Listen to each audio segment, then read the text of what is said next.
All right, you are live. All right, good morning. Somebody's on. That's me. Got it. That was me. Yeah. All right, good morning. Sorry for the delay. We've had some technical difficulties and some other information we need to take care of. So we will get started. Diary call us to order, please. Or I'm sorry, do a roll call, please. Just.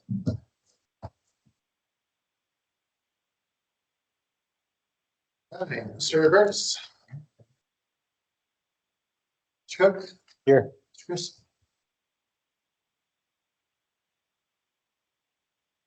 Mr. Chris.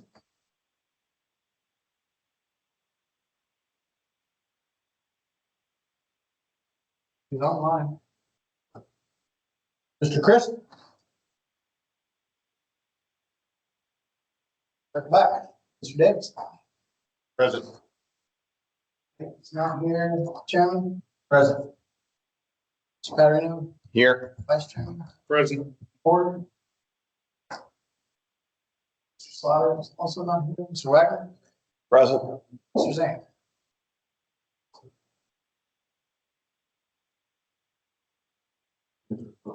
Yeah, we need Mr. Chris to speak up. Mr. Chris, are you online? I have a phone number for you.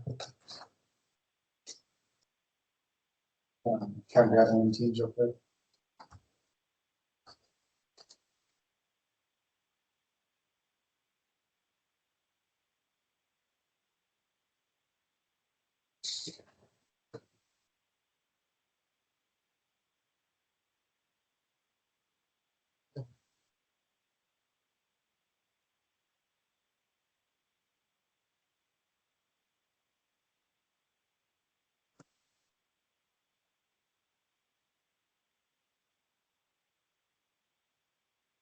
Chris, what were we reading on that? Where's the statute on that? On the 2/3, I'm looking for them.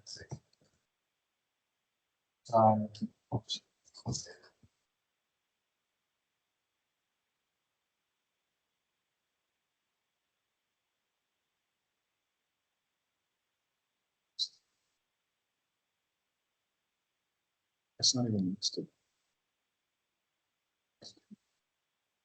5 goes to 13. So, yeah.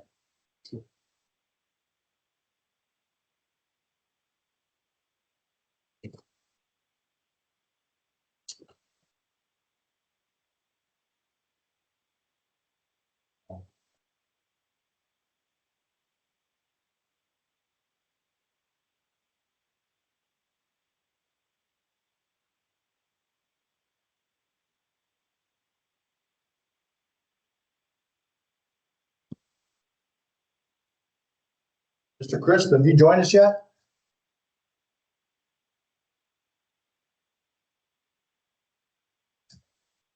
Let's see if I can get him on.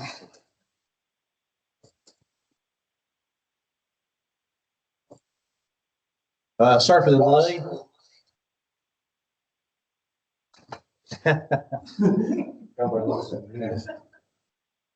Sorry for the delay. We're trying to get another member online.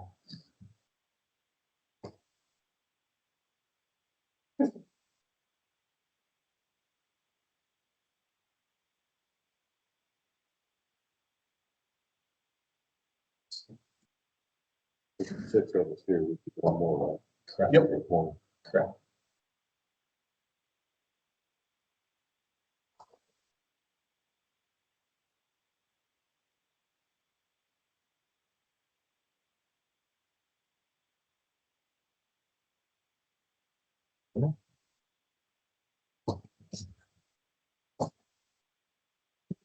Let's see if we can change. Yeah, we've got 7.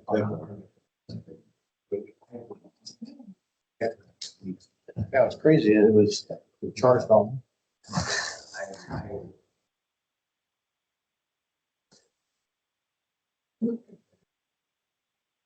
Well, all right. Yeah. I don't know how to get. All those on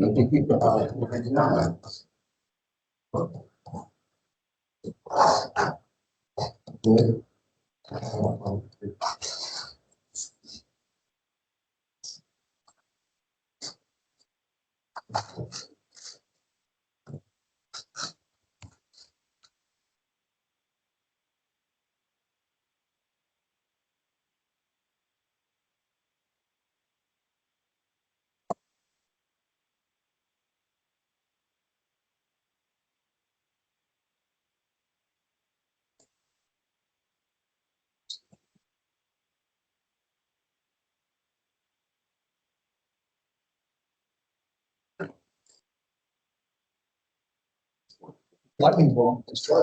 Yeah. But it keeps dropping percentage. How shouldn't it be green? Yeah. That's it. I can't. Once again, that's why I bring two. Yeah. I almost brought my tablet. I thought, We gotta wait on Dan's anyways. All right, thank you.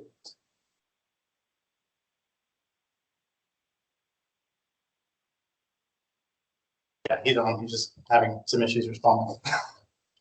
can you guys hear me? Yes. All right, now we have. All right.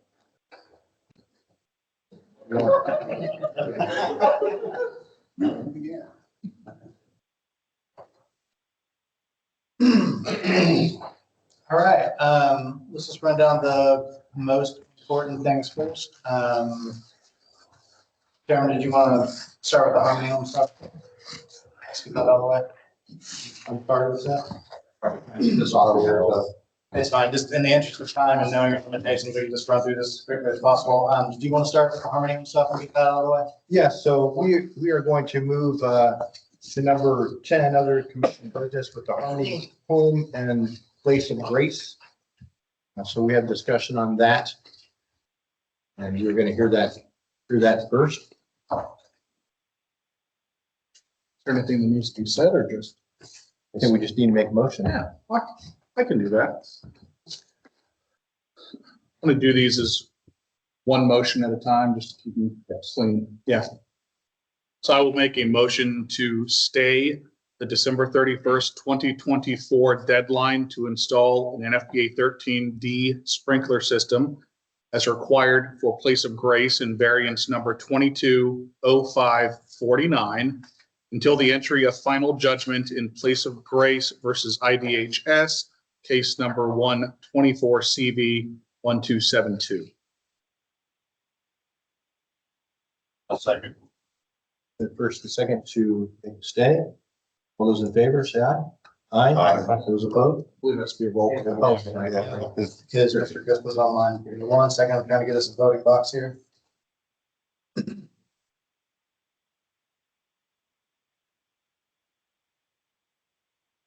All right, Mr. Cook, Yes. Mr. Chris, Yes. Mr. Davidson, Yes. Chairman. Yes. Mr. Petterino, Yes. Vice Chairman, Yes. Mr. Wagner. Yes. All right, that one passes. We'll also make a motion to stay the December 31st, 2024 deadline to install an NFPA 13D sprinkler system as required for Harmony Home in variance number 220947 until the entry of final judgment in Harmony Home versus IDHS, case number 124 CV 1228. I will second. Second.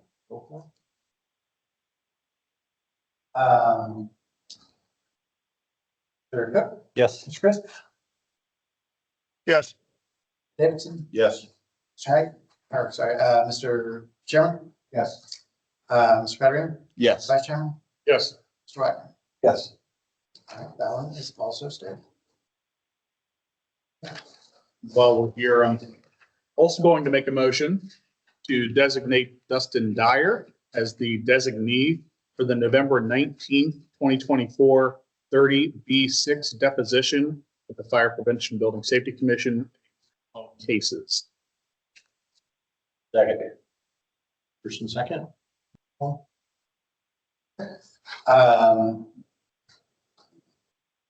Mr. Cook? Yes. Mr. Crisp? Yes. Davidson? Yes. Chairman? Yes. Mr. Pettigrew? Yes. Vice Chairman? Yes. Mr. Wagner? Yes. All right. All right, moving on, we want to move to, let's just move to number 5. Rob, well, yeah, we'll knock 5 out of the way real quick. Great. Okay, yeah, the dates for the 2025, anybody see anything that doesn't work for them there? No, I think everything is good. And September for the overday. And then the Thursday in November, we go usual practice.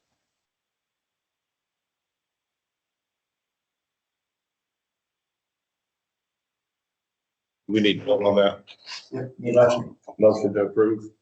Just a typo on June. Oh, You- yeah, gotcha. Um, did you motion? Second. First and second for proposed 2025 meeting schedule. Roll call. Mr. Cook? Yes. Mr. Crisp? Yes. Davidson? Yes. Chairman? Yes. Mr. Pettigrew? Yes. Vice Chairman? Yes. Mr. Wagner? Yes. All right, let's move to 7, variances. You need to approve your meeting minutes. Yeah. Let's go 3 and 4. Well, let's just skip those for now. Let's try and get to the stuff that we need to knock out first. We have to do that at a certain time because we're gonna lose our quorum. So let's get through the variances first. And once we variance, then we move on. Yep.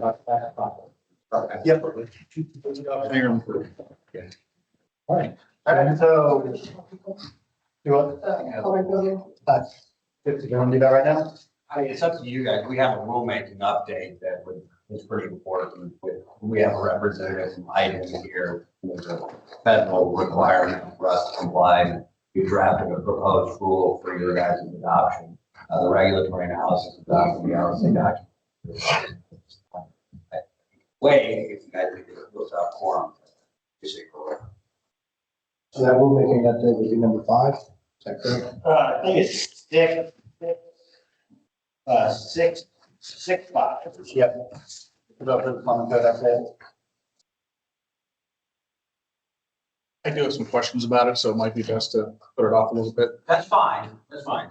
I just want you guys to be aware it's on the agenda. Absolutely. Yes. Trying to get the folks with variances. Make sure that we get all those done. Yeah. And then make people wait.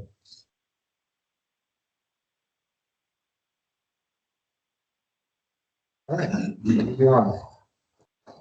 Table variances. Yep, table variances. First up is 240737, the Franciscan Center, Fort Wayne.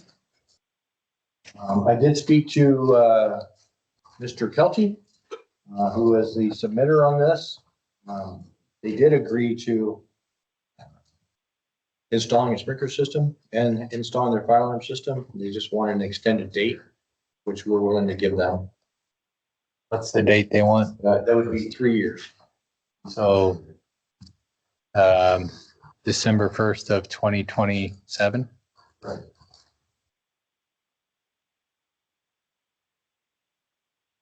They are a nonprofit. Okay. Franciscan Center. They do things for. Oh, kids. with the couches and Right. So. it had like the storage, or they take donations and those kind of things. Yeah. Yeah. So he was. Okay, are they here today or They no? are not here. Okay. Motion to, set a deadline of December 1st, 2027 for, the condition of the variance. Is that Installed. to install the sprinkler system? There's been a first and second to approve 240737 with the addition of the fire alarm system, which they are installing now, and the addition of NFPA 13 fire sprinkler system by December 1st of 2027.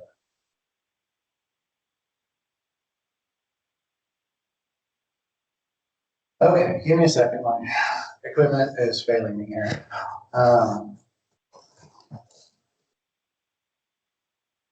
All right, Mr. Cook, Yes. Mr. Crisp, Yes. Yes.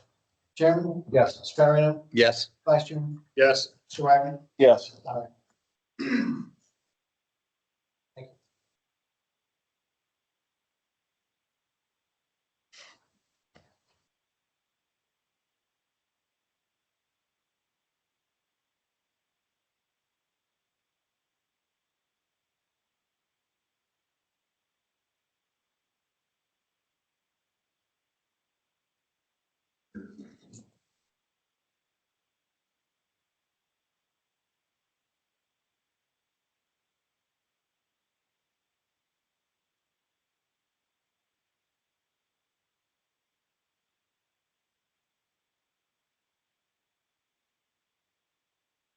Okay, next up, we have 240829 Hawk Foundation monitored fire alarm, Indianapolis.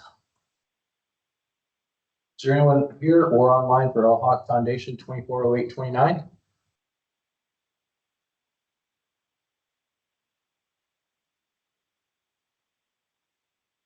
This will be their third time, so they will be the third time.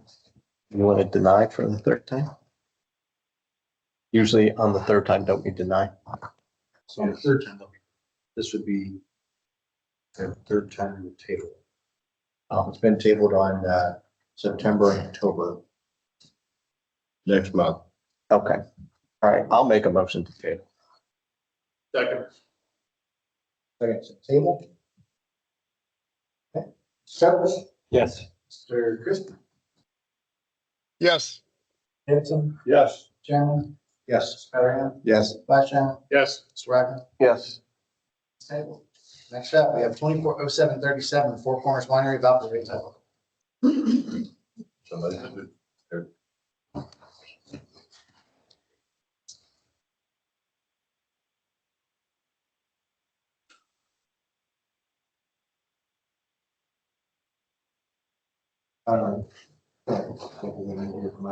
Go ahead and introduce yourselves. Mike Tishma and Sasser, Four Corners Winery, Valparaiso. We should have Nick on the phone with us from the Zoom. Nick?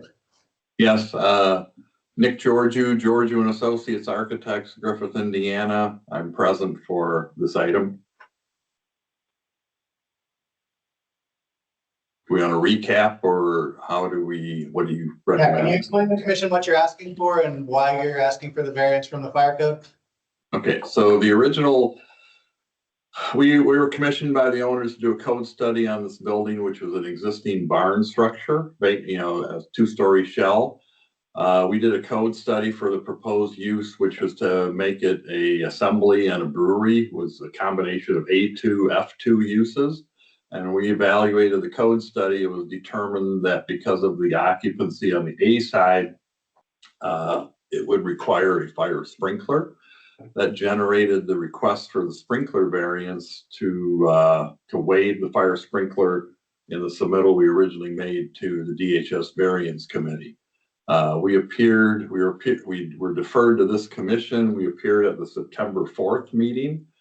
And in that discussion, which was very fruitful, the variance for the sprinkler was the use of the building came up in the discussion. Basically, as we reviewed with the owner, we went forward and we're going to pursue Chapter 34 occupancy change, which we were allowed or instructed to per this commission.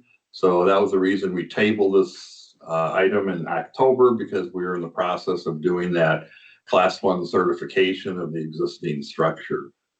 Subsequent to that evaluation, that was completed. A letter was submitted late October prior to this meeting. I think we updated some minor changes to it the last few days. Basically, professional engineers certified that the structure does meet Class 1 structure analysis for the ability to be used for the proposed use that we would intend. So based on that, my understanding, obviously the ultimate would be as we go forward, and hopefully if we're successful with the variance, that obviously we'd submit complete documents for DHS for permitting for the building, for the improvements that we intend to do for the building.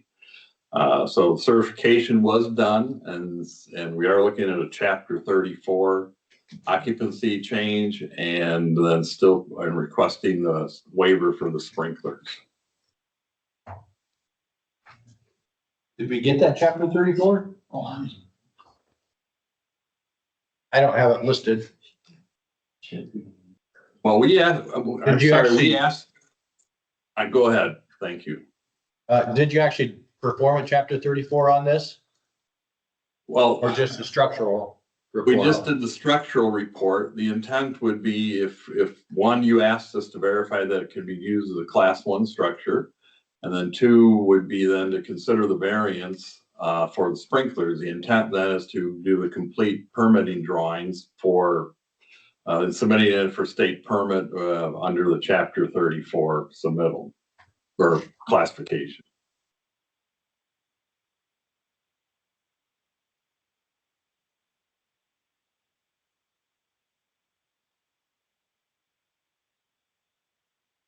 The request that we have is to not put a sprinkler system. Don't we still I'm need to sorry? see 34?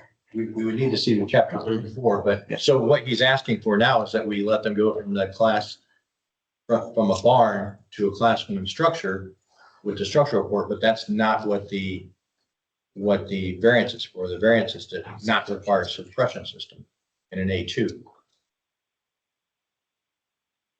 Well, there's confusion, and I apologize. There's confusion on our part because I understood that we had two options. One, we could actually design the entire building, verify it's a class 1 structure, submit it as a complete set of documents for regular building permit, and then request the variance under that condition. As my understanding per the meeting is that, and we asked specifically if there's anything that we had to do for this commission that we could get the variance approved, which was basically verify this is a class 1 structure. It was my understanding that was the extent of what you needed to evaluate our request.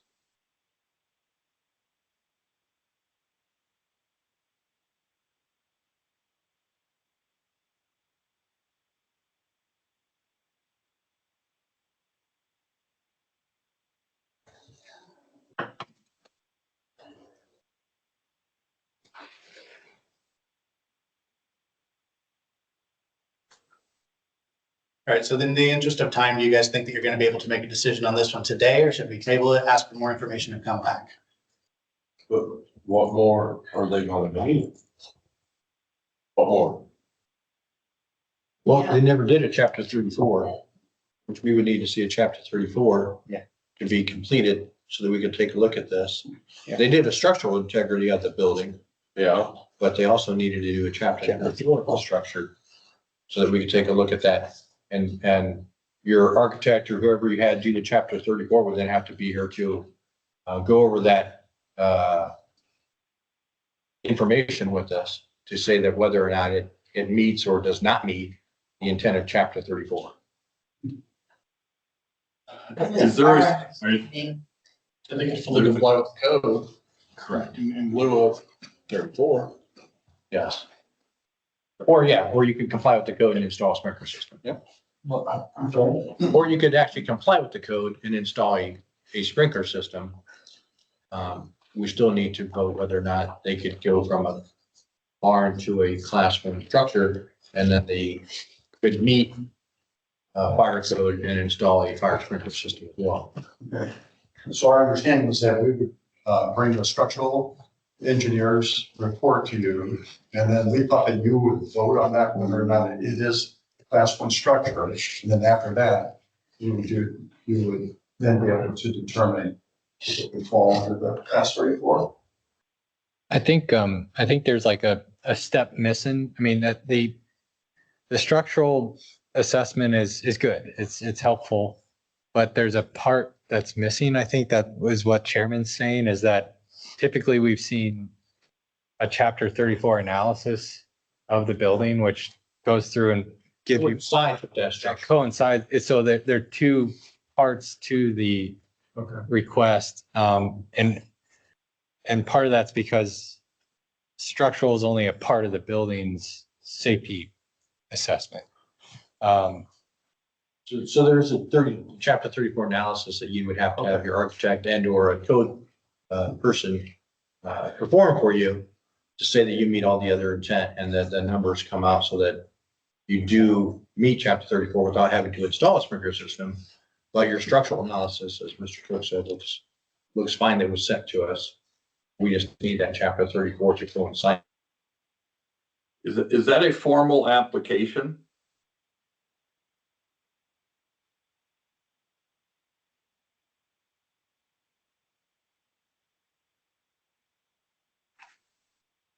Looks like you froze on me. Was that a formal application? Chapter 34, Oh, hang on a second. part of our action needs to permit them to use chapter 34 as a class 1 structure. That's what I understood at the last meeting. Yeah, so part of our action needs to be permitting them to evaluate the building as a class 1 structure under chapter 34. And then part of our action needs to be on this question of the fire suppression system. And perhaps what we need to take that first action to consider it a class 1 structure is the chapter 34 analysis, so that we can understand what points you're getting from that to see if we're in the right ballpark. So structural analysis we need, but we also need that chapter 34 so that we can take a look at that chapter 34 and see if it meets that criteria. And then that way there we can make that determination whether or not we can allow it to be a class 1 structure and whether or not it's going to have a fire sprinkler system installed. Or if the points come out that you don't need to do that with the installation of a fire alarm system. And that you have proper exiting and all the others that go along with it. Rather than just in a letter stating that you have 4 exits rather than 3, I mean, there should actually be a form that needs to be filled out by your architect. So if I may comment, we prepared a detailed code study prior, and that's what determined the issue of the fire sprinklers. I apologize, because if I would have thought submitting that along with the class 1 structural certification letter, I would have done that. And it sounds like that's what you're asking for. Yeah, but unfortunately, when you're saying a class 1 certification letter, are you talking about the structural report? Yes. Well, I think that's a mischaracterization of what that letter means.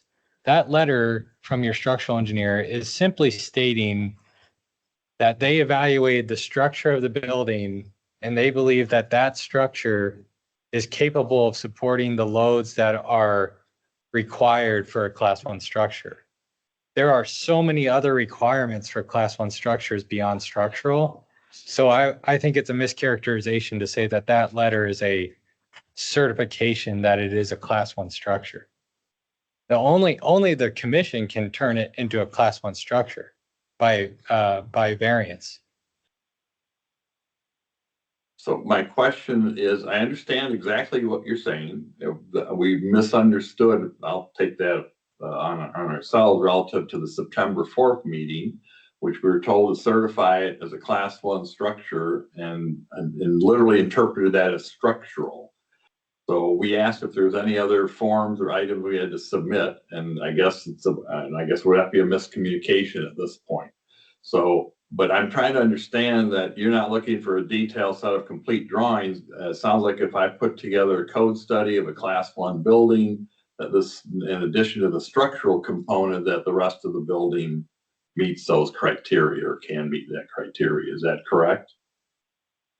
Yeah, because You still need to do that, and you'll need to have the drawings as well, which you submitted, and you've got a code analysis on there, but the code analysis is not a chapter 34 analysis that you've given us. All right, so what I'll be blunt, I have not done a chapter 34 analysis. If there's a format that you can point me to, direct me to, I would appreciate that. That is in the Indiana Building Code, and it is chapter 34. Well, I have that in front of me, but it just describes, various items and in terms of how it's graphically or communicated in a submittal or report.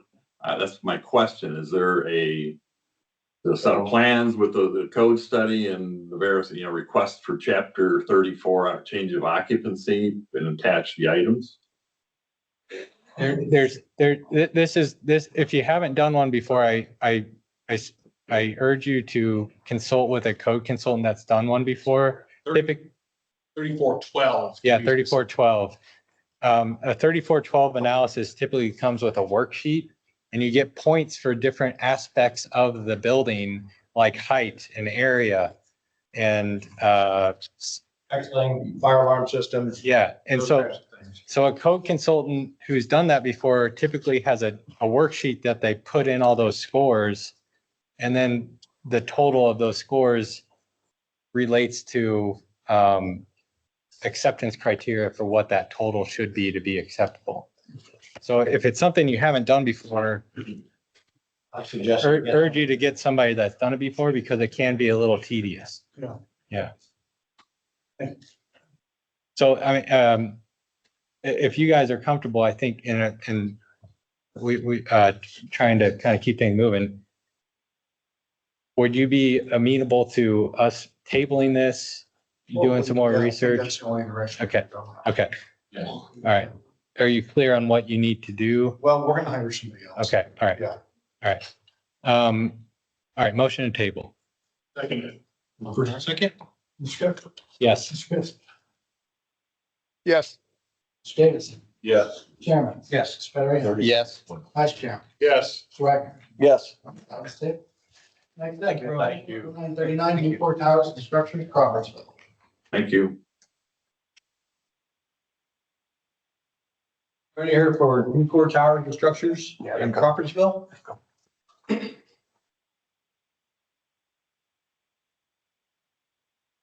Actually kind of refreshed our request letter from the last meeting when we were here, so that's good to see you guys. Good morning, commissioners. This is here to let me as well.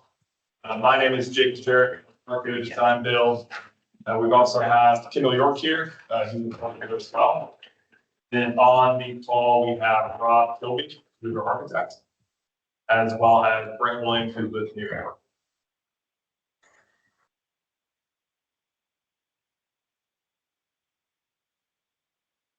Just recap the request from last time. We are classifying this building as an H occupancy type 2B construction.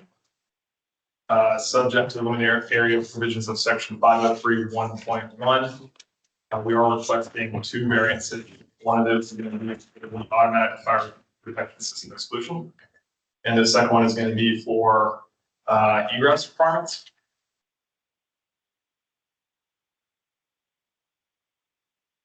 Just to start, I thought it'd be helpful to explain the process that is going to occur in this building. So Kendall handed out a few different exhibits. If you're looking at what is on those sheets, how this process works is on the east side of the building, they bring in the steel structures. That whole area is utilized to transport these steel structures. And then on the west side, they are put in the pre-treatment tanks, cleaned off, and they're dried and they're dipped in zinc to galvanize them. Excuse me, can I interject for a minute? You said you are requesting two variances? So originally we requested a blanket variance to classify this structure as an F2 occupancy. Per the commission's request from last time, and if we interpret this wrong, let us know. We interpret that as we're going to classify this as an H occupancy, and then we're going to come back with the variances on an H occupancy that we're looking. Okay.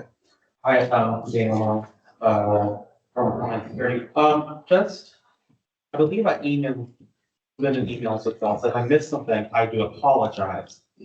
Did y'all, get in contact with anyone in the variance department just to clarify, like, this new change of strategy regarding the variance applications? Because right now, in our system, what it's showing is like, they're seeing on the computer right now, they're saying one variance after section 507.2, chapter 3, that's been voided after our first conversation. And then we have a second variance for table 307.1, right? And I do remember that conversation that we had last time. And so that makes sense, but like right now, what you're saying in intent, while good, is sort of contradicting what we have in our system. So we're kind of doing a little freak out. That's what's going on. Did you guys reissue or request modified variances? We did not know. Okay. So does that need to happen before we can take action? Right, and you are requesting two variances because per Daniel, he had a conversation with someone and he was told that you guys only needed one variance. And that was for table 307.1. Which we discussed at the last meeting. they've come back with apparently two different variances based on our last discussion. So does these two need to be, Be added on, and it can't be added on at this meeting. At this In order meeting. to make them back. okay. So it sounds like we're moving to table so that you can go through the process of submitting the two revised variances that you've sent in this letter so that they can review it.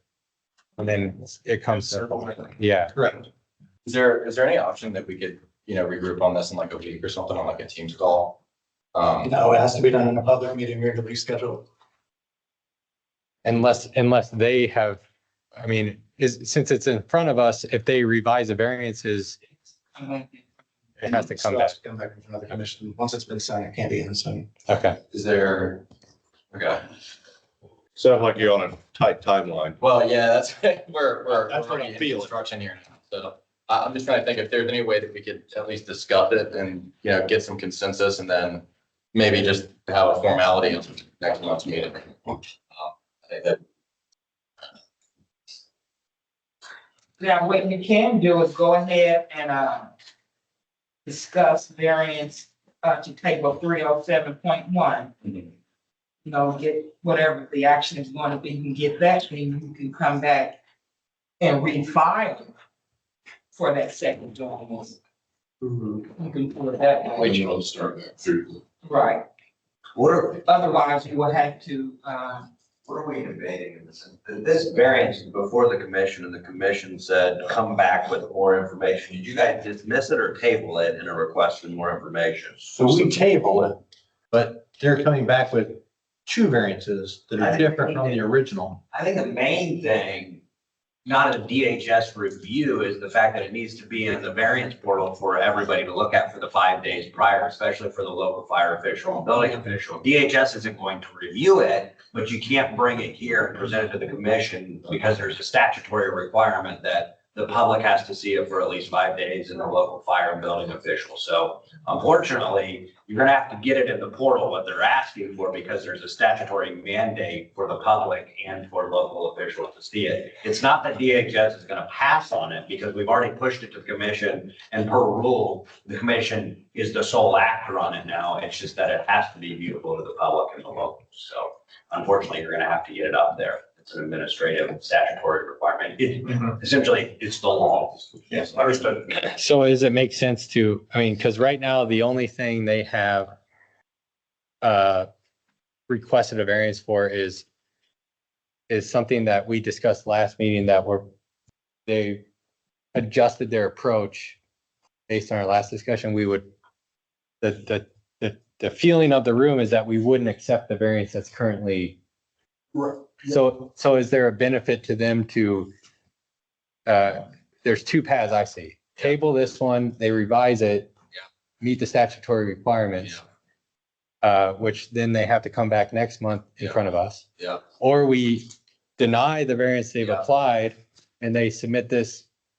To DHS, DHS can act on it quicker, but I'm not gonna speak for Denise or her team of what they would or wouldn't do with it. They can either act on it, meaning they can approve or deny it, or they can send it to the commission again, and you could be right back before the commission. But the options are yours. Yeah, so there's an opportunity for you to potentially get an answer sooner than next month, but at worst case, you're still getting an answer next month. And the other option, you could just move to withdraw yours, they approve it without having to deny it too. And Okay. it's the same operative effect. So those are your, you understand. The most administratively easy way to do it would be for you to just withdraw the variance, refile whatever you want with the new variance, and then it's either gonna go before DHS or before the commission. It's gonna be the same either way, but it'll have the correct information. And so then you won't run into the statutory bar. I see. So we'll refile it, and then I guess you will give it to you. You'll make the determination to get it. Yeah, it'll either go to me or Tony, like here. And then after that, after we sort of review it, go sort of internal. That's assuming they would withdraw this one, because if they're just amending this one, then it sticks with the commission. Yes, that's So they either have to deny it or you withdraw it for that option. yes, yeah. And then if we decide to move to the next commission, we'll go to the commission. if if y'all decide, you also want to keep this number open, but you want to correct the application numbers too, y'all can email me and if I can, if we can talk that way or phone call, or if God forbid, we need a Teams meeting, we can do that too. But like we can, but If we keep this one open, the only way you're gonna get action on it is next month. yeah. Put your confidence to. Potentially, because they might send it right back to us, but there's a potential that they might not. So Yeah. There's potential, and again, I'm not being for Denise or, they might deny it too. Yeah. And then you're, so you've got a lot of options. They might approve it too. That's right. That's true. So choose your adventure. Yeah. Does it make sense to talk through it briefly? I mean, I know obviously you guys have a lot going on, just so everybody can understand what we're talking about here. I mean, You can't take an action, we're gonna. Yeah. if we can't take action, there's really not a purpose in talking about it because then we're wasting other people's time and that's. I do appreciate this. That's honestly, that's why I asked when you handed it to me, because I Yeah, thought yeah. this would have been great to have reviewed ahead of time. Yeah. But I would talk to your local, whoever your local building and fire officials are. Yeah. You get them on board. Yes. Yes. So you can do that in the interim and let them know what you plan on doing and how you plan on doing it. And see if they can get on board. We'll submit, because I would want to see the mayor's support. Be it email, letter, Or in person. if you do have to come back next month. Yeah. They're with you, right? Yeah. If you want to know, like, if the whole purpose of you asking us to talk about it right now is to get a probability of acceptance. I mean, you can talk to code consultants about their experience doing this kind of things. I don't think it's appropriate for us to do hypotheticals right now. Sure. So do you want to withdraw or do you want us to deny it or do you want us to table it? We will withdraw and then reapply the two variances with UD. All right, thank you. All right, thanks. Next up, we have 240940 Ohio County Holding Addition and Renovation of Business.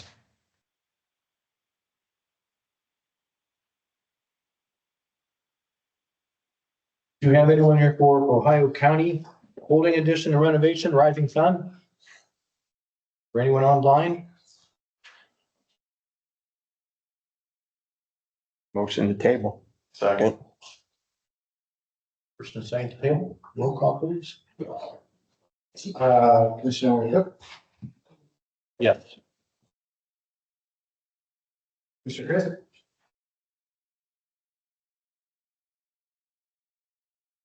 Please be the. Commissioner Chris, Yes. Commissioner Davidson, Yes. Chairman, Yes. Scotterino, Yes. Vice Chairman, Yes. Mr. Wagner. Yeah. Next up, we have 240945 Fire Inspection Kokomo, probably 46-2.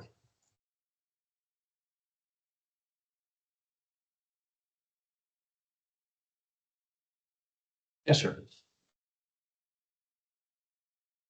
Derek Waters. Oh, I'm sorry, real quick. Oh, Did we skip event barn change of use? It's at the bottom of the list. Event barn is at the bottom of the list on the new agenda that you have. I'm sorry. Okay. All right, I'm sorry, sir. Yeah. So fire. Yep. yes, it was tabled for this meeting and, I was just here if you had any questions, it'll be as a schedule. Maybe, I don't know. Oh, yes. So I had the opportunity to talk with FSSA and ultimately you were correct. You have a ministry and you have a center. And so Matt's not here today, he's on vacation. But Randy is, and so we've talked about this. We would, this variance would have been something we would have kept in-house. And this one kind of slipped through, which is okay. But we would advocate for the commission following our path of how we're going to rectify these. And ultimately what we're doing, and Randy, you tell me what We're gonna be willing to grant a time limited variance. Did you want to do 2 years? Yeah. So we've decided on 2 years, a 2 time limited variance, that they ultimately, in that 2 years, they would have the opportunity to make the decision of, do they want to update the structure, continue their business operations, raise capital, however they want to come into compliance with the Class 1 code or the building code. Ultimately, we want to give them some breathing room to be able to do that because there was some miscommunication between our agency and FSSA in terms of how these were inspected and how the statutory and regulatory framework was implemented over the years through different administrations. So we are willing to do a time limited 2-year variance to allow them to come into compliance. So that will allow them to do 2 things. Give them time, one, but also it allows, because on the ministry side, not as much on the center side, it allows FSSA to continue to give them their license certificate or whatever it is you get from that agency, because we will be blessing it as a matter of law through the variance as being in compliance. So we support a 2-year time limited variance for both the ministry and the center, correct, Randy? That's correct. Is 2 years enough? 2 years, is that enough? We've talked about it a lot internally and we've settled on, we think that's an appropriate amount of time because it gives them 2 full license cycles with FSSA. And that also accounts for, depending on the type of modifications that would need to be done to the structure with supply chain issues, getting contractors. 2 years is, I think it's a significant, for the size of operation, I think it gives enough time. If it was a 30,000 square foot building, maybe not, but these are daycare operations. We think 2 years. We're also willing, and Randy and I have had a lot of discussions here, if there's good faith efforts at compliance after a year, year and a half, and they're showing us that, we're willing to consider and still work with them. So it's not a dead stop 2 years. It is an ability to continue to work with them. Is that what you're saying? That's correct. And that 2 years, again, because FSSA will not allow them to renew their license if they have a violation outstanding with us. Hence their need for this variance. And so that allows them to continue to operate and also decide whether or not they want to come before the commission for another variance to bring their building into compliance beyond full compliance. It gives them that operation time to figure out what they want to do and come into compliance. The FSSA license, is that a calendar year? I don't know if it's a calendar year. It's just whenever, kind of like your driver's license, when you apply, they give you a new renewal month or on your tag. So this would account for, we're going to start seeing these come in as they renew. FSSA has given us a list and your facilities are on the list. And so we feel like this is the most appropriate course of action because there's 2 concerns, right? Obviously the safety of the occupants, but there's also an acute need for daycare operations in this state. And we are not in the business of shutting down daycares. We want to give them the time to do it. The reason I asked is I'm inclined to go to like December 31st of 26. But if from the time that we cite it, or from, you're right, it's like you could go beyond the 2 years, just to make sure we get their 2-year cycle for them to have 2 full years of operation, because they aren't annual, they're not December 31st and January 1st, that they hit throughout the year, different facilities at different dates. So you said, I already have that date tentatively on the paper. So you would go to December 31st of the second year. So it would give them a little bit 2 more full time. years. Yeah. And that's why I asked if it was a calendar year, because if December 31st puts them in a bind, but January 1st, okay, that's easy. It's 1 day. But it sounds like it doesn't. One was in July, which we lost that time. We pretty much in limbo. Yeah. And then, the ministry is March, in March. I would ask, and I understand your point. Yeah. Can we have 3 years? That way that limbo. I would prefer because, and then again, ultimately this was before the commission. We wanted it to be before the agent. We prefer to do 2. And if you start running up into the 2 years, we'd rather you come back. And Randy will probably still be here. I'll still be here. The reality is we want to see some good faith effort of what you're choosing to do, not just because what we've seen historically, and I think the commission can attest to this, and it's human nature. We all procrastinate and we are not going to work. We get to 2 years, we breathe for a year, and then we're like, oh my gosh, I got to do something. So we want you to be motivated to actually update it. So we're not unwilling to extend it if you come back. We just like to cap it at 2 to be consistent with everybody so far. And I don't want to be rude. What is your name? I'm Tyler. Everybody knows. Yeah. My name's Tyler Bergauer. I'm an attorney with IDHS, Randy Cooley. He's the section chief over all of the code enforcement, so. So I know how to reference those. Yeah, that, Yeah. So you kind of took notes, so do you want to? yeah, motion, yes. So I will, do we want to hear, we'll do one at a time because we're doing rolls. Yeah. Just roll them together.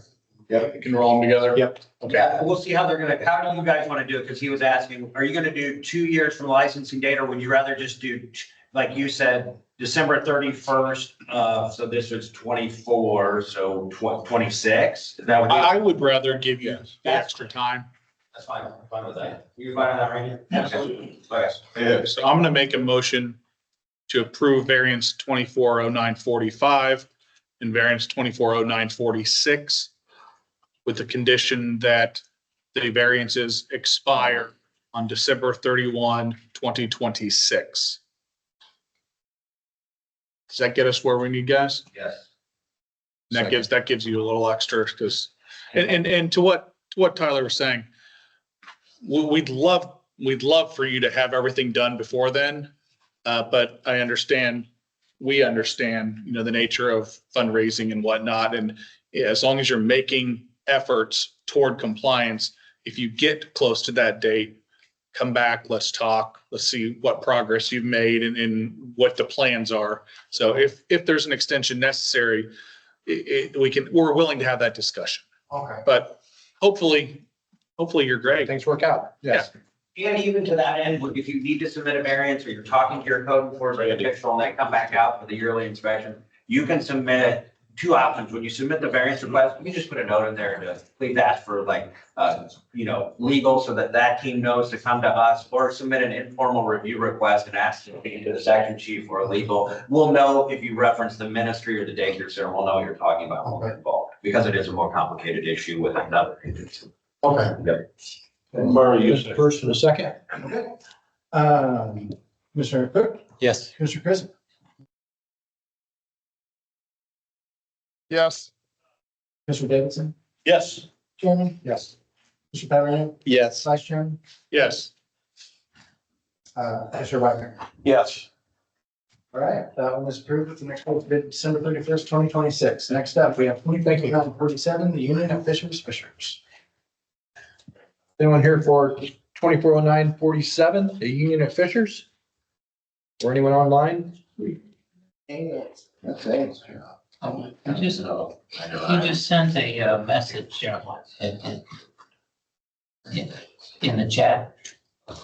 Oh, I see the. Yeah, Ed's audio. He listed his phone number.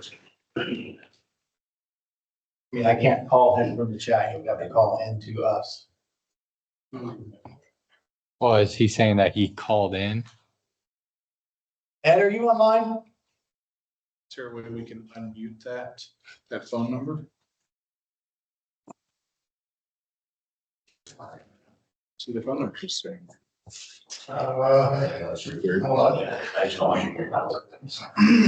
Oh, yeah, he's saying you need to unmute the number.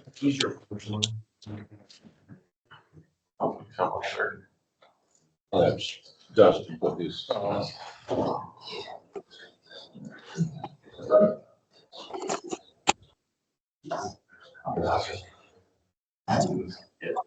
Yes. Do you know what number it is? Yeah. Sorry, I don't show any phone numbers. I don't show any phone numbers either. Just show Ed. It shows Ed is muted. Doesn't give me the option to unmute a participant. Says making an attendee.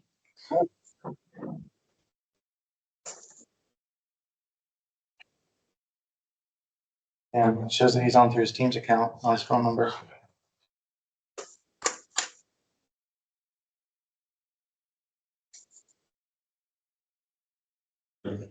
Yeah, Ed, I can't unmute you, but it's muted on your end.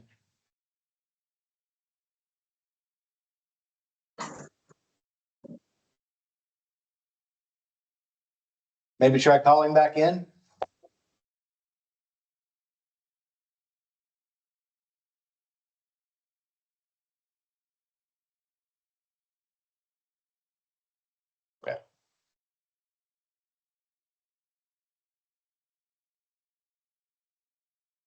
It says, can you unmute my Teams connection? No, I can't unmute you, Ed. You have to unmute yourself. I can't unmute people from my end.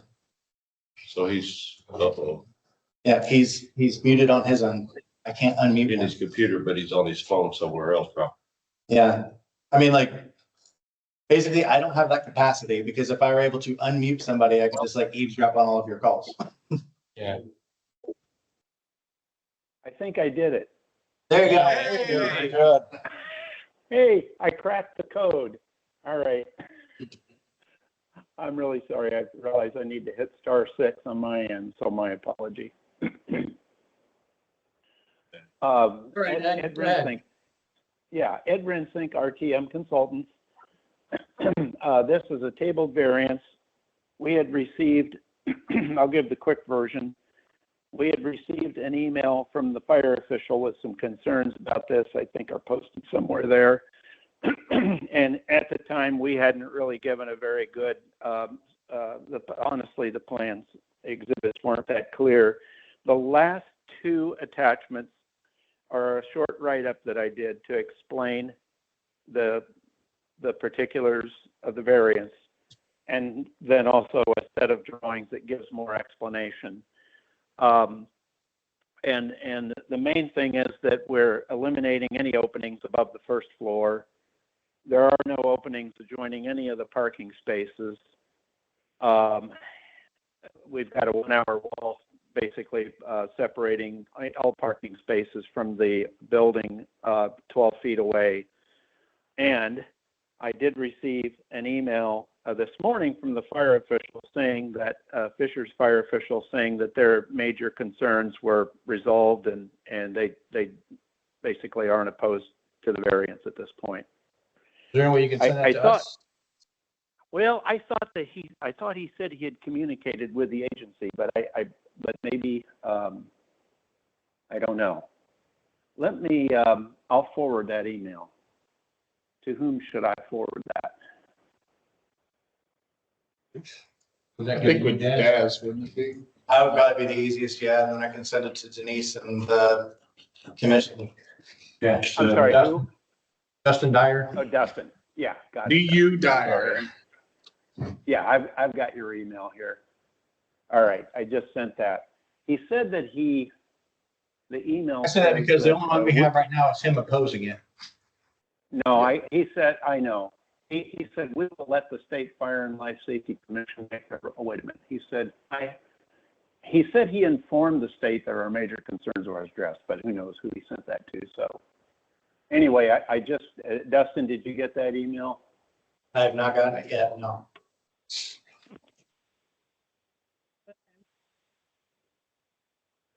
All right, I'm going to also forward it to Denise too, just to make sure, but.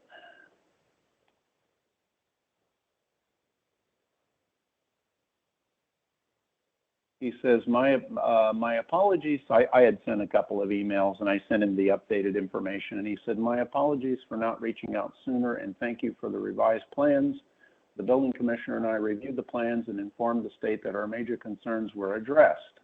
We will let the state, the commission make their ruling without further comment from the city of Fishers. I plan to attend, but will not because of work commitments here in Fishers. Thank you for your work and appreciate your cooperation. That was from John Newsom, the fire inspector, the Fishers. Did that show up yet, Dustin? Yep, I got you. Okay. Okay, I just read the entire text of this email, so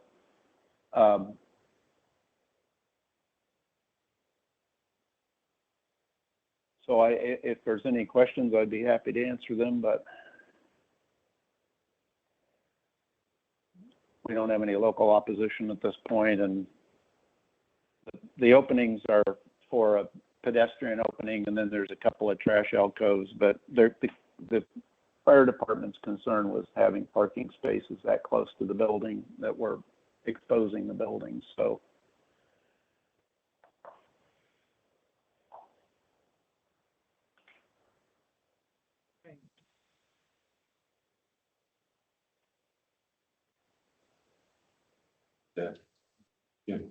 It says that the major concerns are addressed. Were there minor concerns not addressed? Well, if there are, they didn't state them. I don't know what those would be. It just may mean that they haven't reviewed the the project hasn't been filed yet or submitted for permits. So that may be just a disclaimer that they may find something later that they want to talk about. But as far as the variance is concerned, they're not. They say they're not going to make any further comment, which you could also read into as. My hamster's on smoke break, so I haven't gotten the email yet. Oh, yeah. I think they're really without further comment. Yeah, but I was not here last month, but it's concerning to me to have a parking garage that close to the building like that on the property line. It just seems concerning to me. I'm just curious. The property line is really just a convention that's being used for taxation purposes. So this is all one project. So the property line is there just as a convention for taxation. So it's not like they're two different unrelated buildings. And could they not if you look at the drawings, we've got a 1 hour wall completely separating the garage from it's just those 3 openings on the bottom. And Ed, could they not sell? On the bottom floor. And Ed, could they not sell the parking? I mean, they could sell the parking garage. I mean, it could be different owners. They could, but who cares who owns it? It's still a parking garage. It doesn't change whether it's a hazard or not. Yeah. Okay. And this doesn't seem it seems very similar to the apartments with the parking garage kind of nested inside of it, right? I mean, but you have all the proper, barriers there, firewalls. Yeah, I think so. Yes, we've got the separation. It's just that we've got those 3 convenience openings on the first floor, but the garage itself is completely separated. The parking function of the garage is completely separated from the from the building next door, and the building next door is fully sprinklered, a type 1B building. So the fire chief, this is saying he's comfortable with what he's been as far as this variance. Yeah. I sent him a couple of emails and I hadn't heard from him. So I thought, well, I don't know what he's thinking. And then I got the email this morning to confirm that they had reviewed it and were okay with it. And inform the state that our major concerns were addressed. It's still concerning. There could be other stuff coming up. Which it's up to our discretion on what those minor issues are. Yet to be filed. There are no other minor issues that have been enumerated, so they don't exist. My thought is that he just wrote major concerns rather than concerns. Okay. Well, I if wasn't he here had a problem with last time, so variance, I he would have said so. Yeah. Yes, he would. So my thought is that this was a major I concern. don't know how it could be any more clear. Yeah. It doesn't seem, Could be. there may be other concerns, but they're not pertinent to this variance. So why, Right. So we don't have any issues with the openings on the first floor. Yes. You forwarded the undeliverable. Do what? You forwarded the undeliverable notice. Hold on. Yep. I will attach it. It's the last attachment. Which one was undeliverable? No, not you, Ed. Oh, okay. I thought maybe I had picked up the wrong email. It was me. I grabbed an old list. He okay. sent an email to my city address. Apparently it's turned up. Surprise. Good job, Brian. I say. So the variance before us right now. Everything's good at the moment. Well, we can only hear the variance. We can't make assumptions. So I would say that his concerns are addressed. Big fast, like I'm more Super Bowl.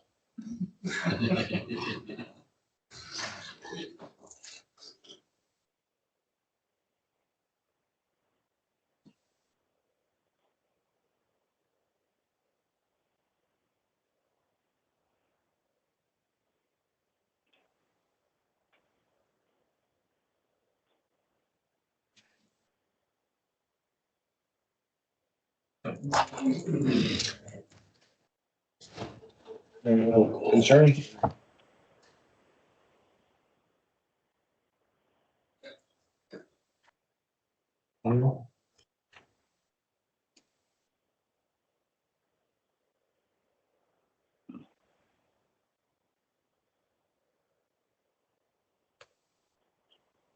I know the notes they made about the EV cars, there's always gonna be concerns with EV vehicles because they burn so hot, but anyway. I mean, from my concerns is you still have an opening. You still could have a fire of either one in the lane next to the wall. I mean, even if the parking's further Well, back. you could park, but I'm not if gonna we make a didn't have a motion. parking garage, if we didn't have a parking garage, we could park vehicles right up against the building and nobody could do anything about it. Because it's not a building. So you're gonna have cars driving by, but you can't, the building, the code regulates the building, not parking per se, and cars that are outside the building. I mean, there's no hazard posed by vehicles in that case, other than one different from one where you have cars parked right next to a building. Good point.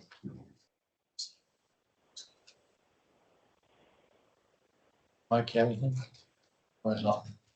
Make a motion. I'll make a motion to approve based upon the officials saying that they have no concerns with this portion of it. Second. First and second. Okay, Commissioner Cook, Yes. Commissioner Chris, Yes. Commissioner Davidson, Yes. Chairman. Yes, Commissioner Patarino, Yes. Vice Chairman, Yes. Commissioner Wagner. Yes. All right, that one passes.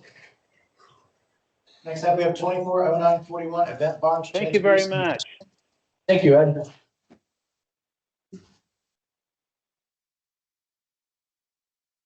Is there someone here for the event barn change of use and addition in Milltown on Frenchtown Road?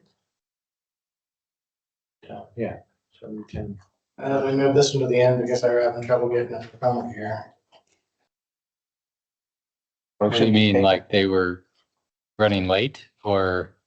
That they had, somebody who was coming, but he had another engagement, so he was trying to get here as soon as possible. Asked if we could move this to the end of the table items, and so we did move it to the end of the table items. We can table it and then untable if he shows up. How about that? Motion table. Do we even need to table it or just bump it back down the We list? don't take an action on it right now. No, we'll just move it to the Okay. end. If they show up, then if they don't show up, then we'll table. All right, move it to the end. Let's take a quick 5-minute break. Thank you. I was about to ask. Like, I'm not trying to bring everything to screeching halt by stepping out. So, 10:40. Logan, that's 1 No, minute. it's 10:40 right now. Yeah, 1 minute. Hurry up. I'm gonna need more than. Wow. 10:45, I guess. I was gonna that clock. Let's see if I can get a key to lock. All right.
Who we missing? Oh, we're still missing two people.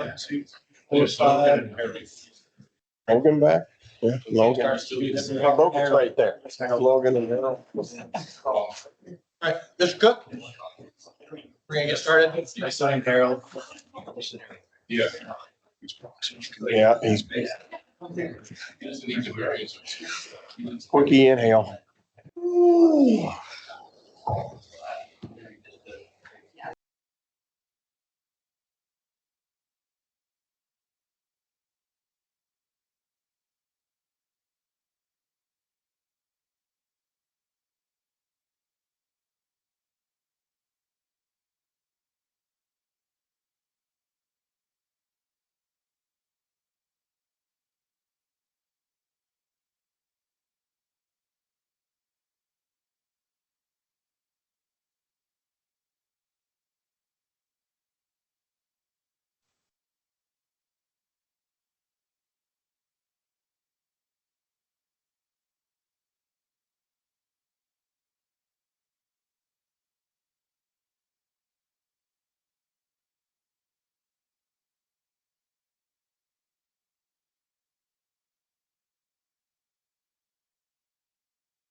And we're back. All right. I'm going to start again. And I'm going to move us around a little bit once again. For time's sake, I need to move to rulemaking. We're going to go to section 6, number 5. Plumbing code update. Never done this side. Corner, Caitlin O'Neill, IDHS. So before you, you have the regulatory analysis and the LSA document for the amendment that we've made to the plumbing code. The amendments are going to ensure that Indiana remains in compliance with a regulation passed by Congress in 2011 and then went into effect in 2014. Currently, the Indiana plumbing code reads that it allows 8% of lead in water pipes and fittings. So we've amended that definition to allow the 8% lead in water pipes and fittings, but to reduce that in drinking water pipes to not allow more than 0.25% of lead. Not only is this a federal regulation, but during the code cycle from 2012 to 2015, the ICC did implement these same standards into it. So beginning in 2015, these federal regulation standards are now going to be in the International Plumbing Code. So we are just updating Indiana's current plumbing code to meet these same standards. If Indiana is not in compliance, the Indiana Department of Environmental Management is going to lose potential funding for their public water supply supervisions, which is responsible for implementing the Safe Drinking Water Act. In fiscal year 2023, IDEM received over $2 million in federal funding that helps to implement this system. I also have Matt Prater with me. He's the Water and Treating Branch Chief. So if you have any questions, either he or I could answer them for you. So I guess my first question is the language that we're inserting here, is this the language that's being used by ICC in the new versions of their codes? Okay. It's not exactly, sorry, substantively it is the same, but we had to mold the 2006 code that we're on the cycle with because they took out some definitions. It operatively does substantively exactly the same thing as what the 15 code would do. There's just a little bit of tweak of language because they deleted a definition and then added a section. We're adding that section and amending the definition too. I was asking because I'm bringing it up right now. Just when I read it, I had to read it like 3 times because it just, the way it was worded, I just wanted to make sure it was going to be clear. Yeah, and so that's because we're on a code that's outdated, that still has 2 definitions in it, that the 15 cycle deleted and added 60521. And we have to basically substantively bring that in to a code that's deleted it and outdated it, so it will operatively do the same thing. Okay, so the way it's written, before July 1st, 2025, basically lead-free pipe and fittings means containing not more than 8% lead. And on or after July 1st, it's containing not more than 8% lead for water supply pipes and fittings, and not containing more than 0.25% weighted average lead for drinking water pipes and fittings. Okay. So we're going from 1 requirement to 2. Okay. So I had 2 things. One is pretty darn straightforward.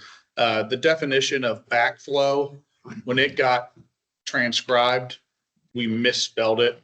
We missed a K. The current amendment has the K, the proposed LSA language does not. And then LSA document in the proposed, rule change. yes, the proposed rule change. And then the second is under the proposed rule change, definition number 25 of townhouse. This is in our current language as well, but that townhouse definition conflicts with statute. Townhouse is defined in IC 22-12-15. Since we're fixing this, I feel like it might just behoove us to go ahead and fix that while we're at it. So you're saying where she's moved 24 to 25, that you want us to eliminate that from the definition of townhouse? Yes, yeah, townhouse is defined in statute 22-12-15. Our legislature did that back in 2014, I believe. So I'm not opposed to it, but I'm opposed to it from the perspective that we have to change the regulatory analysis, and then it gets outside of the scope of what we're doing here. And then you have the statutory requirement that it has to be an emergency or an accident circumstance to do this. I'm not so sure changing a definition and rule when statute just abrogates it if it conflicts would qualify as an emergency or an accident circumstance, whereas losing federal funds and public health and safety associated with lead would be. That could stop us up in the rulemaking. So I guess that's a great follow-up. Because if we're declaring this rule, I guess my additional questions are, in the regulatory analysis, I see several times that, it could possibly cost funding. It doesn't say that it will cost funding. And if this has been in effect for a decade now, how much funding have we lost by not having this definition? So Matt, it's right here. And so I think the decade is EPA's way of saying you're coming up against the wall and you're about to lose this money. Is that fair? Yeah, EPA just alerted us about this earlier this year. It's news to us that we need to update our plumbing code, and they said it's an urgent matter that needs to be addressed now. They didn't give us an exact deadline, but we're going to play with that. That's fair.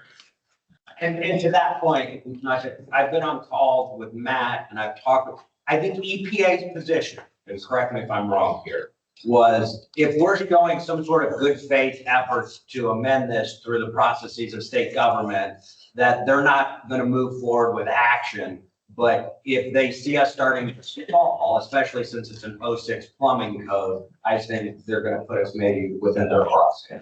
That's okay. That's notwithstanding the election either, so I don't know. I was going to say, are they still going to exist on January 21st? Are they still going to be a thing? Oh, boy. You good? My only other thoughts were on the cost analysis, but it seems pretty straightforward. If all the manufacturers are already doing this because it's been in effect for quite some time, then there really shouldn't be any fiscal impact or financial impact on the regulated industry. It's already been absorbed over the years. That's our. Yeah, and I will add in our construction permit that we issue for drinking water, we've been adding this requirement as a condition since 2014, but EPA said that's not good enough. We actually. Yeah, and to his point, the way that their regulations read it, it have to be implemented through state law. And so probably the permitting scheme is just not out. They want to see it as substantive law, whether it's rule or statute. So I don't want to cost funding, so. But I know you have some questions too. I think I'm gonna clarify. I think you've answered some of them. So this falls into the emergency or exigent circumstances. That's why we're permitted to update this. The fiscal year impact, or the fiscal impact that you discussed of potentially losing 2 million in funding for the state, does that not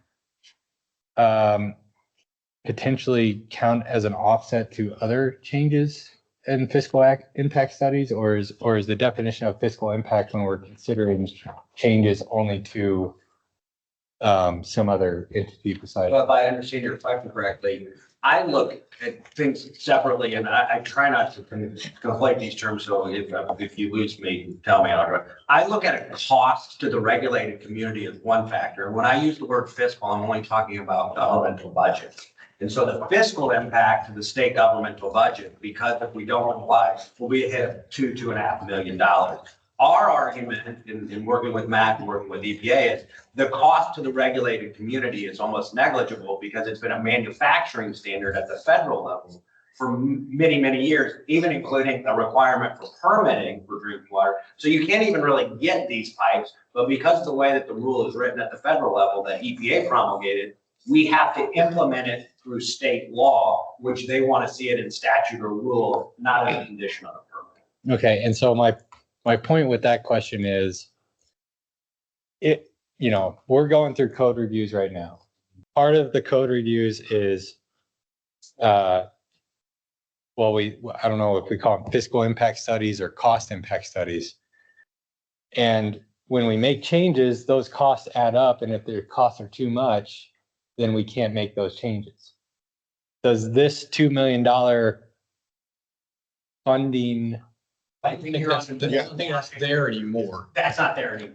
That cap of like $500,000 or whatever on that executive order, that's been rescinded because of the new law that changed rulemaking. There's not an actual cap anymore. It's going to be evaluated by OMB, SBA, the governor's office as to whether they've been. Governor Pence's executive order number 3.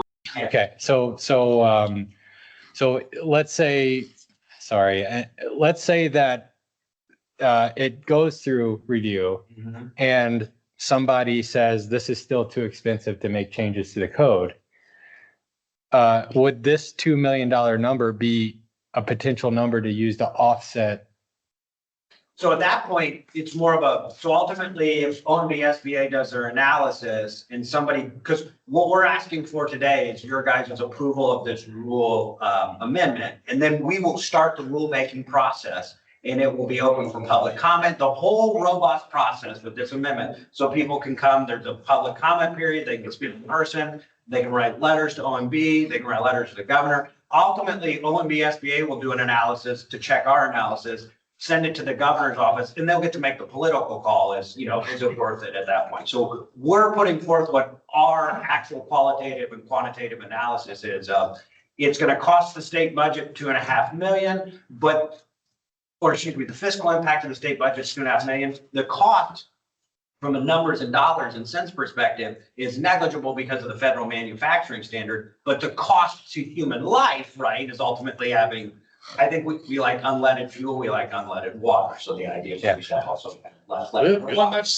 I was going to ask that as well, because I noted in the analysis that it said that the proposed rule was drafted and taken into account comments and concerns received by interested stakeholders. And I didn't know who those were since we haven't had any public meetings on it and whatnot.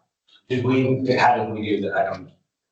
Which part of the regulatory analysis? I think we're talking about stakeholders. Your history and background of the rule says this proposed rule was drafted by an internal working group at the Indiana Department of Homeland Security and has taken into account comments and concerns received by interested stakeholders. Yeah, I think we're talking about EPA and IDEM. Because they're certainly, he's definitely interested in money, I think, and then EPA is definitely interested in taking away our money if we don't comply. So those, we weren't talking about the regulated community, where that portion will be for the rulemaking process. Thank you. Yeah. All right, so to make sure, because the hypothetical I keep thinking about is we make this change, the state continues to get $2 million of funding. To me, that is a $2 million good thing, right? But maybe another change gets made to the plumbing code during the review cycle, such as removing the exception or removing the amendment for not having secondary storm drainage not be a separate pipe. That is a cost impact.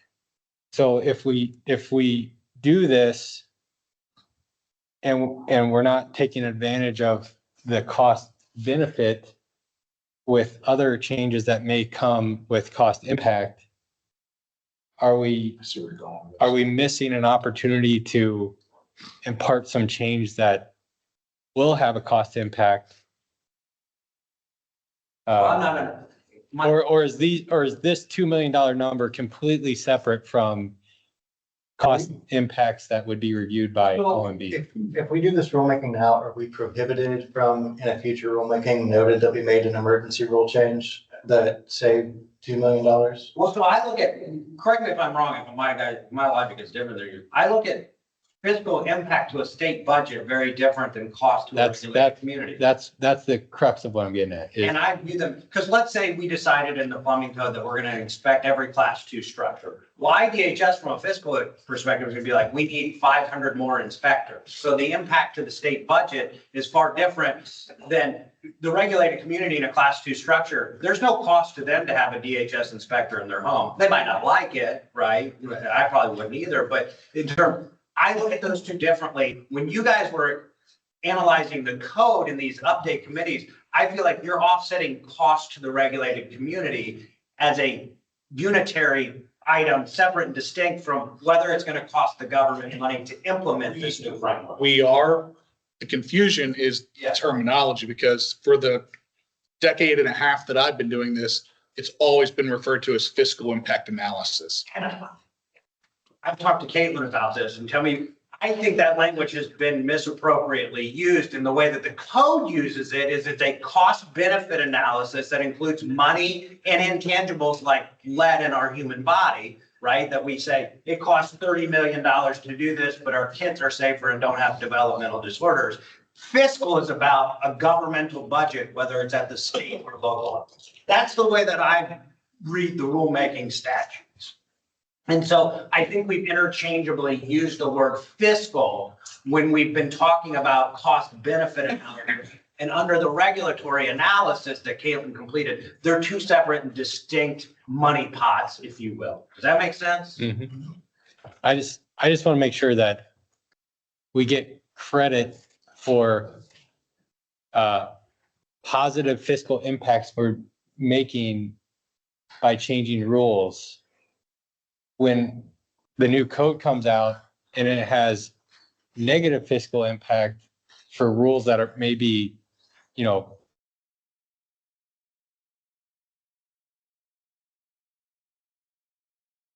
right? And then we haven't, if we make this change now, that is now in the code, and there's a fiscal benefit of this as well as the health benefit. But then if we update to the new code and we compare the cost of the new code to what we just changed, so we can't count that $2 million. I think because there's not an actual finite cap of $500,000 for an executive order, when we write the regulatory analysis, when we embark on the code update process for the plumbing code, can put a note in there that, hey, we updated this on an emergency basis. There was a statutory exemption to do it. Be aware, OMB, SBA, governor's office, who's ever a political stakeholder. And if when you're reviewing this, there was an emergency update done 6 months ago that would have been done in this update cycle because of the 15th. That can go in the regulatory. All right, that satisfies my question. Thank So you. we still get credit for, we're improving public health Yes. and we're saving 2 million. Yes. Does that help? That satisfies my question. Okay.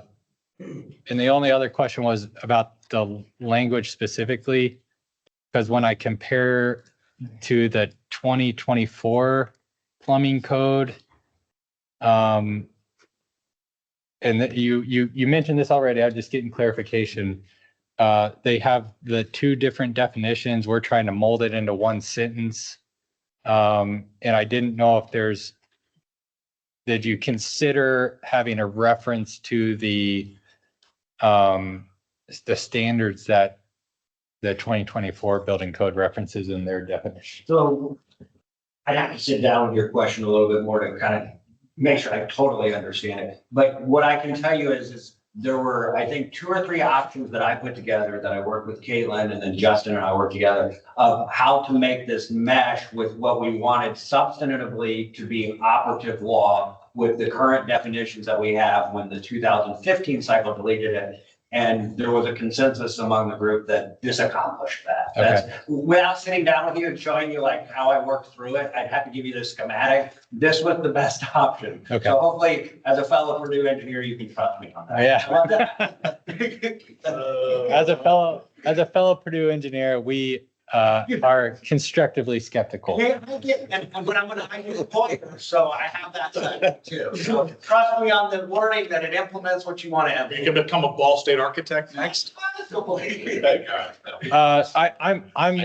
mean, I asked the question only just to make sure we've thought it through, but I mean, It is. the percentages match the 2020. I appreciate your question, and I fretted about it of how I was gonna do it. I had multiple versions, and I had the same exact concern from an engineering perspective that you did. So it was well thought out, and I believe this implements what you want to implement. At least I do, and I have other lawyers that agree, so. Okay. So we need a motion on that? Yes, we do. And I appreciate your guys pushing back, because that's your guys' role, so. I'll make a motion to approve. Is it a motion to approve or a motion of intent to adopt? It is a motion to move forward with the rulemaking process as presented to update the Indiana plumbing code to match federal requirements and. Motion to approve the updating. Like he said. I got it. I'll second. Commissioner Cook, Yes. Commissioner Chris, Yes. Mr. Davidson, Yes. Chairman? Yes. Mr. Paterino, Yes. Vice Chairman, Yes. Mr. Wagner? Yes. All right, moving forward with that rulemaking. Now we are back to. Thank you. Variance.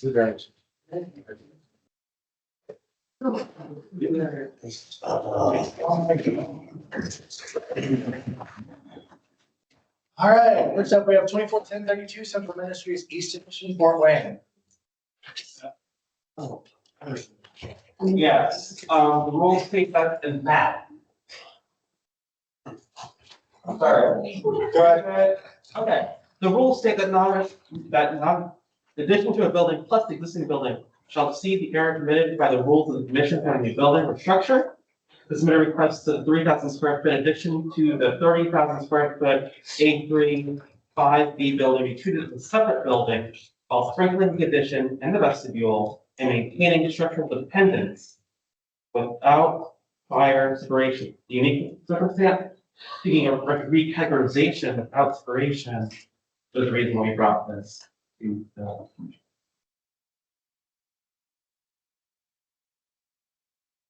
Is anyone here for Central Ministries East Edition?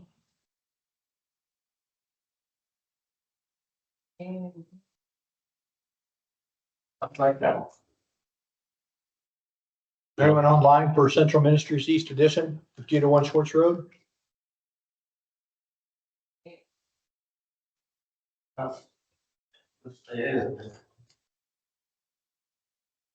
Online. Forensic. Star six, Ed. He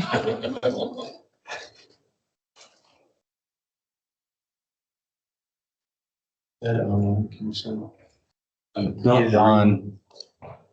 Ed Rinsick or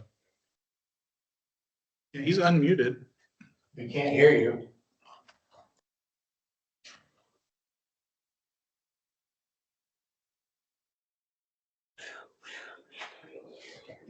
says he's muted now.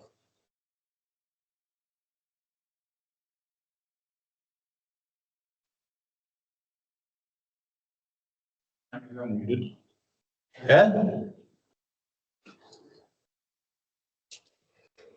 Want to circle back to this one while it works out its technical difficulties? Yeah. All right. Putting a pin in that one for now, let's do 241042 Sunflower Hills Historic Barn Venue, Brian. This is an A2. Occupant load that I calculated at 192, so it's way over 100. They request to not provide a fire suppression suit. Melissa Tupper, RTM Consultants.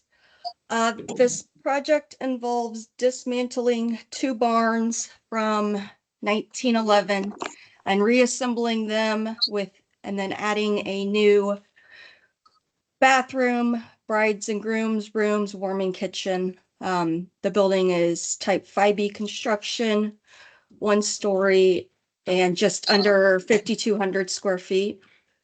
The variance request is to not install a sprinkler system. If this was an existing barn, we could do a chapter 34, but since it's being reconstructed, it's got all new foundation, electrical, everything. So we need to request a variance to not sprinkler the building. They will put a fire alarm system throughout, smoke and heat detection system throughout. We'll have the shunt trip. Our maximum travel distance is approximately 79 feet. Code would permit 200 feet. There are 5 exits to the exterior from the main event room. The calculated occupant load of the building is 196 occupants. Code would only require 2 exits based upon this. We have enough clear exit width to accommodate an occupant load of 960 occupants. No open flames, UL listed commercial grade decorative lighting. And the hardship is the cost to sprinkler. It's in a rural area. They don't have the 3-phase 480 voltage necessary to even operate a fire pump if they could get water or do a tank. Their estimated cost to sprinkler the building, not including getting power out there, is $250,000. The cost of the project, the construction cost of the project is $300,000. And again, if this had been an existing barn, we could have done chapter 34. I could have got it to pass without having to do variance for that. It's, under 6,000 square feet, 1 story, short travel distances. It has been filed with the state, and they got the state design release for the foundation last year, and then the building earlier this year, which is where they got cited for the sprinkler system being required. They did make a change during construction to enclose this little porch that ran along the bride and groom's rooms. It was going to just be a covered porch, and then they decided to enclose it. So we've sent those plans to the state for an addendum and working through that process. So what was the change in the foundation that was noted by building commissioner? The porch area. So because it was just a covered area and now they're enclosing it. So that changed the foundation they put in that area. Okay. So that we have been uploading the drawings. We're working through that. This particular Designer is slow to turn around things, so it's taken time, but we have submitted that stuff to the state, so we are working through that. So is that the red notation on the second page of the updated plans? Yes. There were some, okay. So yeah, Thank you. so the updated plans, it says enclosed porch. That's the area that was previously going to be just open. Covered porch area.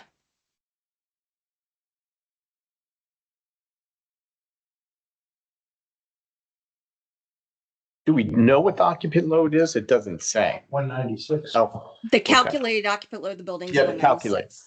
Yeah. Okay, I was looking for that. And that's for all of the spaces, not just the event space. So that includes the bride and groom room, kitchen, but the main room is that event space. So, Melissa, that, you said it wasn't an existing barn. So what I'm imagining is that based on your description, they reclaimed the wood structure from two existing barns, deconstructed it, and basically rebuilt it as a Class 1 structure, except for these couple variances that you're asking for. That is right. So the main event space is the two barns that were existing. And then the portion that has the bride and groom room, the bathroom, the kitchenette, that was new construction. But because they disassembled it and put it back up on a brand new foundation with everything new, it became new construction. Yeah. I mean, it would be new construction. Yeah. But it's not the same footprint, right? That's what you're asking, right? This is not. Basically new building using old materials. Yeah, they actually recycled materials. Yeah. Correct. Yeah. Okay. New footprint, recycled materials, yeah. Yeah. Not The really. barns, are the barns being rebuilt the same as they were, or are we just reusing the materials to build the new structure? I assume they'd be different because it. Well, they'd have to, the structural engineer would have had to, if they deconstructed it and built it as new, you'd have to check all those components. I mean, this is. Yes, sir. To me, this isn't like the other variances we've heard. Yeah. That it's like, hey, this is an old barn, we're gonna do this to it, but we're leaving the barn the way it is. We had an analysis done and Yes. it meets that it can hold 196 people. Yeah. This is like brand new construction with. Yeah. Old Yeah. materials. It's like me taking old cars, sticking brand new thing. In some ways, a more diligent approach to it. Yeah, we're not claiming that we're reusing an existing barn. Yeah. Which is confusing based on what we've been trained to think when we see a barn venue in the Well, name. It's confusing when you say this, that there's similar variances because I had never heard of anything like Those- this one.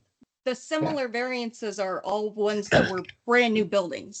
I think the closest thing ought to be Whippoorwill, where they had an existing barn moved from out of state into Monroe County. That was mine. I was here back then. Yeah, we had the whole debate because we did a chapter 34 and there was a whole huge debate. That's why this one is, even with the addition, it would fall under the new construction, but yeah.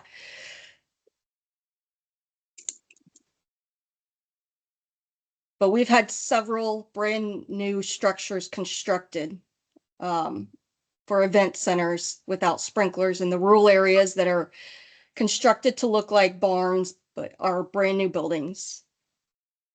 I just attended a wedding in one a couple of years ago that I worked on. So that's always fun when you get to go visit a project you've actually worked on.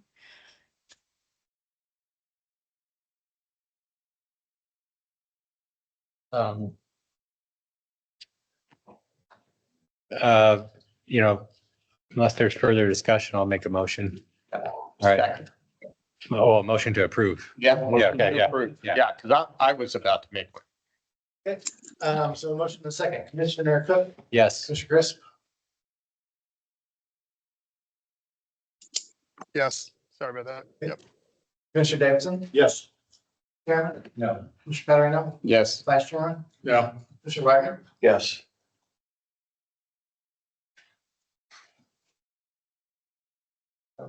for joining us. Thank you. Thank you. Okay, next up, we have 241043 Special Knowledge Devices, Valley Grove Elementary, Anderson. Those is to have secure special devices, we've seen before, in classrooms for special needs students. I believe there's 5 different classrooms.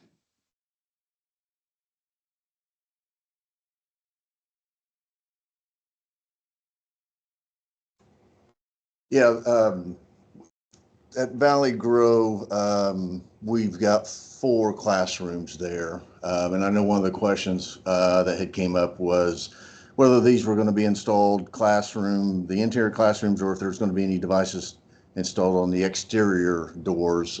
These would be limited to just the classrooms.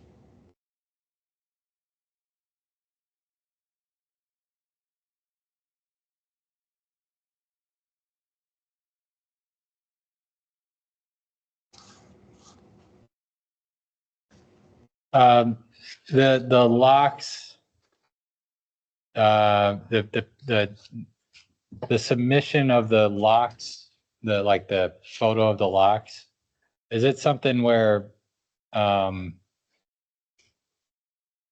see that you have to, use 2 fingers to unlock it, and then that lets the thing go down. Is there a fail safe? Is it something that you could just push down it with enough force? Well, sort of.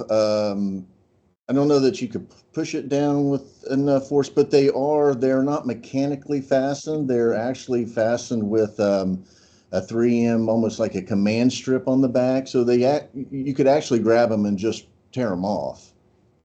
Okay.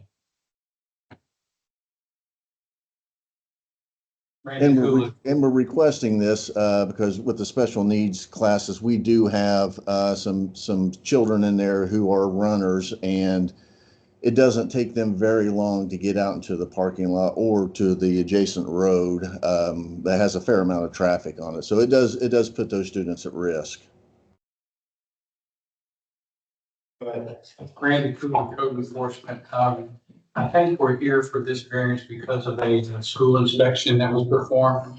And we cited 1030.2.1 out of the fire code, which would be the maintenance section of the fire code. With this being a new installation on these doors, I just wanted to come up and point out that this violates 100819, 108191, and 1008195 of the current building code requirements.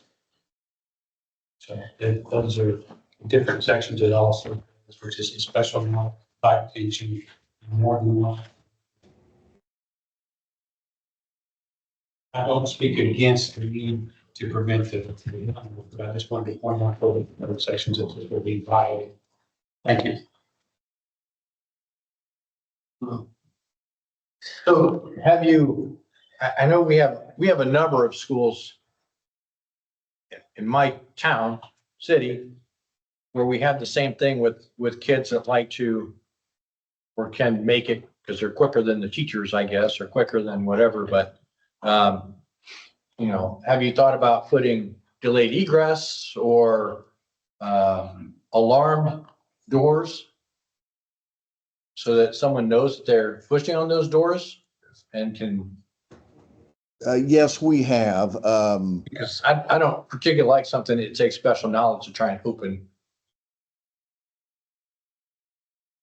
And I'm sorry, I cut you off there. Go ahead. No, that's fine.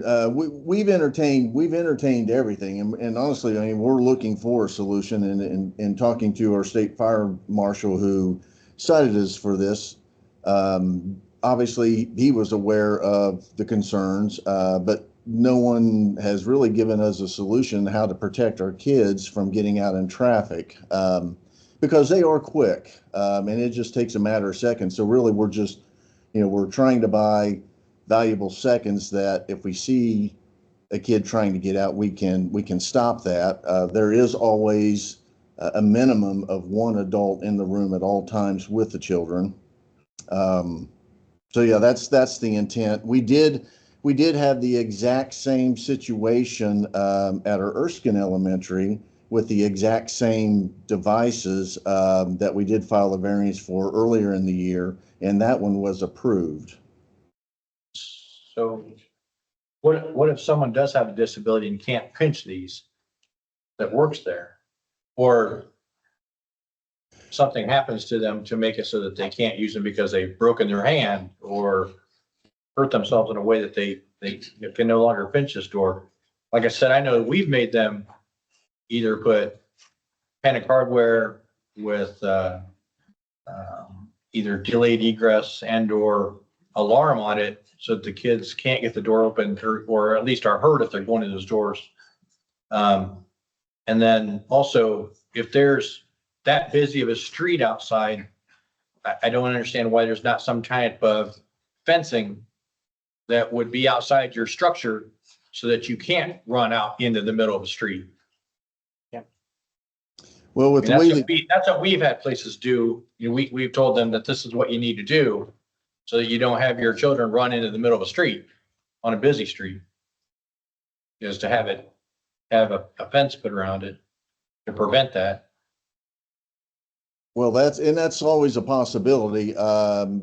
You know, we've got two fairly good sized parking areas that gets a fair amount of traffic, 3 entry points that they would have access to the road as well. And honestly, you know, I'm looking for a solution that not only can we satisfy fire code, because obviously we want to keep our children safe in that form, but also to keep them safe from the possibility of getting out in traffic. So, you know, I'm just looking for solutions, and this is the only solution that we have to do that. But obviously we are open for any solutions that are out there. We just, you know, we want to keep our children as safe as we possibly can.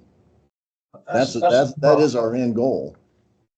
Us as well, but we want to make sure that people can get out safely and quickly out of a structure as well. And I know that, you know, these are intended for residential. Yes. Not a commercial building. Yes. This is an ADA issue too for Yeah. for exiting. I mean, Yeah, we can't approve something like that. Is that it right now? Yes. Yeah, I don't know, you know, trying to pinch something.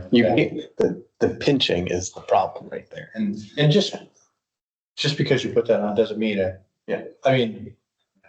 It's My staff too, by the way. grandson's gonna figure that out pretty quickly to figure out, oh, hey, watching him pinch it. But this could be staff too. I mean, somebody in that room, an adult who has that disability who cannot do that. And now you've got a bigger problem on your hands if there's an emergency. I think that there's other things that can be done. Yes, I agree. Whether it's alarming the doors or getting parents to do it. I would alarm the doors. Yeah. I would alarm.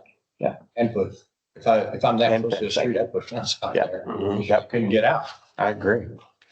Containment. I mean, I hate to do it, but like I would have a motion to deny. Yeah. So the letter from the fire chief there, that's not for this variance? It is. It is, but I still wouldn't do it. And you're setting precedent on an ADA building issue. Did you say earlier this year?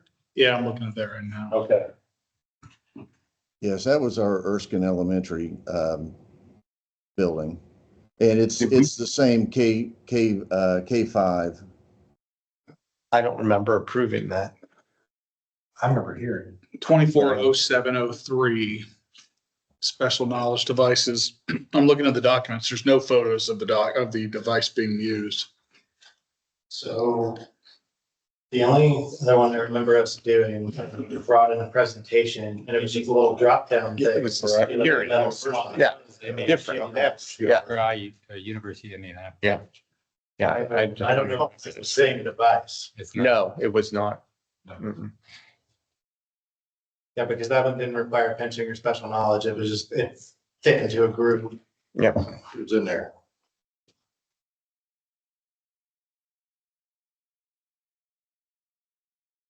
That one would involve somebody bending over inside the ring to pull it out gently. 240703 was approved by the department. Oh, There you go. I didn't know about it. did it have the same device or do you know, or? Are you, That, yeah, I say I looked at the attachments. I didn't see the device. They're basically all site plans, really.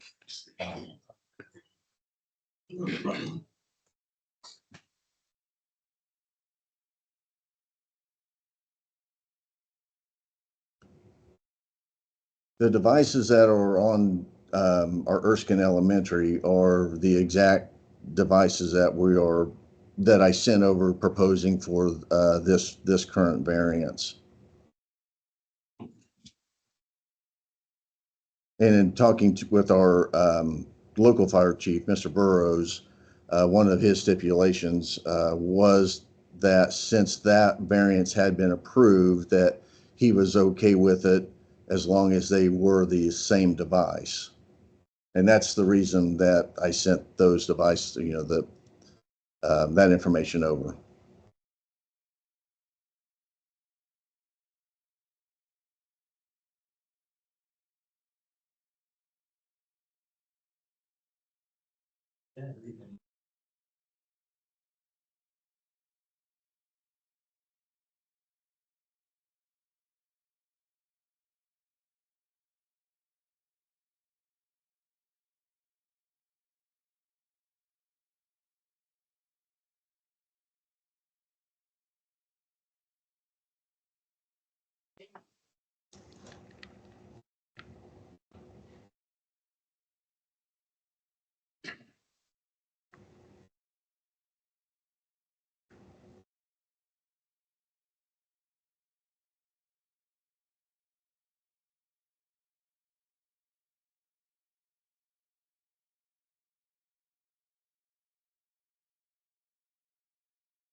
Yes, my question, the question to the department would be, what was different about this variance from the other one that this was forwarded on? On that, I wasn't present at the first one and didn't speak against it. They took that action and I wasn't present and not looking at the president either. Me and Matt spoke against this one when we were present. Thank you. And I think the reason the department, did approve the first one because there was a letter from the fire official,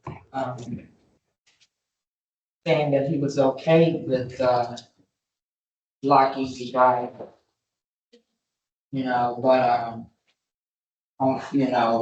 So Randy and Matt raised a good point this one, as far as, that little push. So.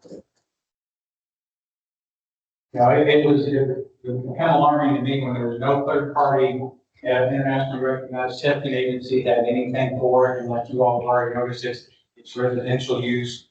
What happens when it malfunctions? It's then.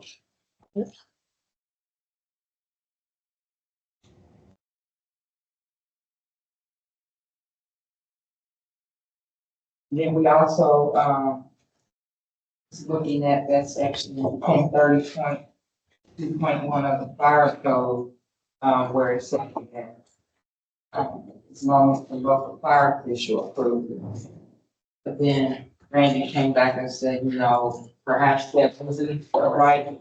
It's no longer maintaining when you install something new, because you gotta make that kind of current.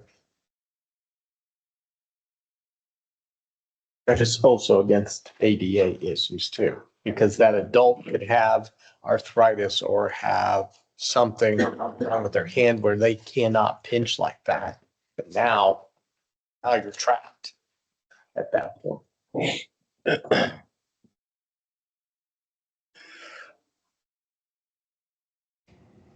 Yeah, I think I'm at a point where there's probably other options out there. They might be more expensive than this residential type option, but it's warranted for the Yeah, I mean- circumstances. And I don't know how to design this, but I feel Well, like, we I can't. feel like every school with kids of this age deals with runners and whatnot, kids trying to get out, because that's what kids do. Yeah. There are options. There are lots of solutions out there. And they might be more expensive than that, but that's prudent in these circumstances. Yeah. And I think there has to be, because I understand the issue and the need, but I'd like to set a precedent by saying this is not the right approach. And I would make a motion to deny. Is that a motion? Yes. Second. All right, so the motion we're gonna make is to not deny, or you can act the table and bring something different back to the Yes. group. Exactly. He's open to options, but he needs options to look.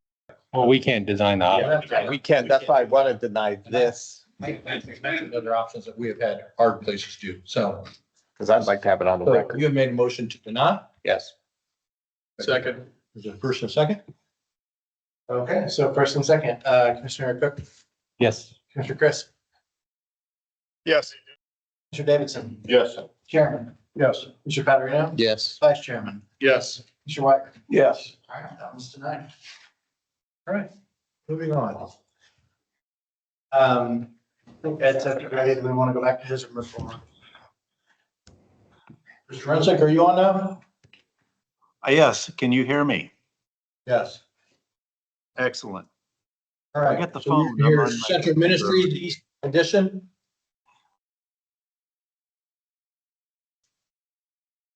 Ed Go ahead. Redsink, our Letter IDHS. Oh, okay. Okay, so. This was about the building exceeds permitted area and asking not to include fire separation, right? Yes, the road safety, yeah, the submitted request, the 3,000 square foot addition to a 40,000 square foot A3 5B building.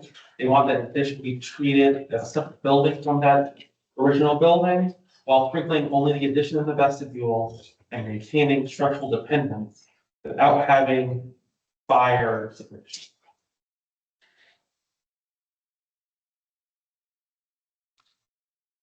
Ed Redsink, RTM Consultants.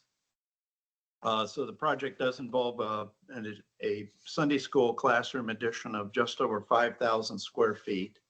There's also an existing vestibule that is involved in this project.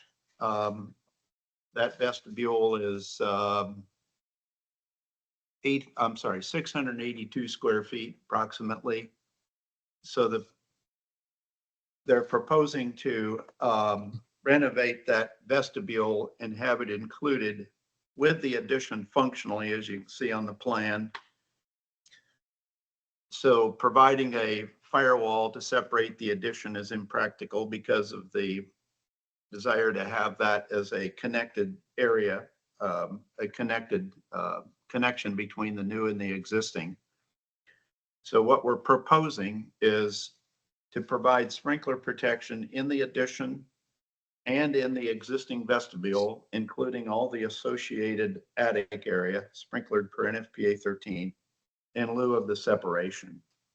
And based on the size of the addition, if we had a firewall, we wouldn't need sprinklers. So it is providing something that wouldn't otherwise be required by code.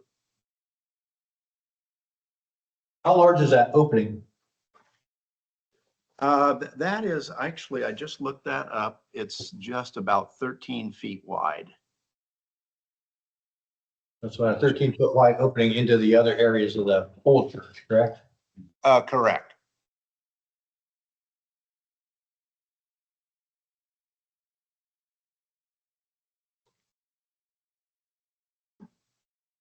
over that opening.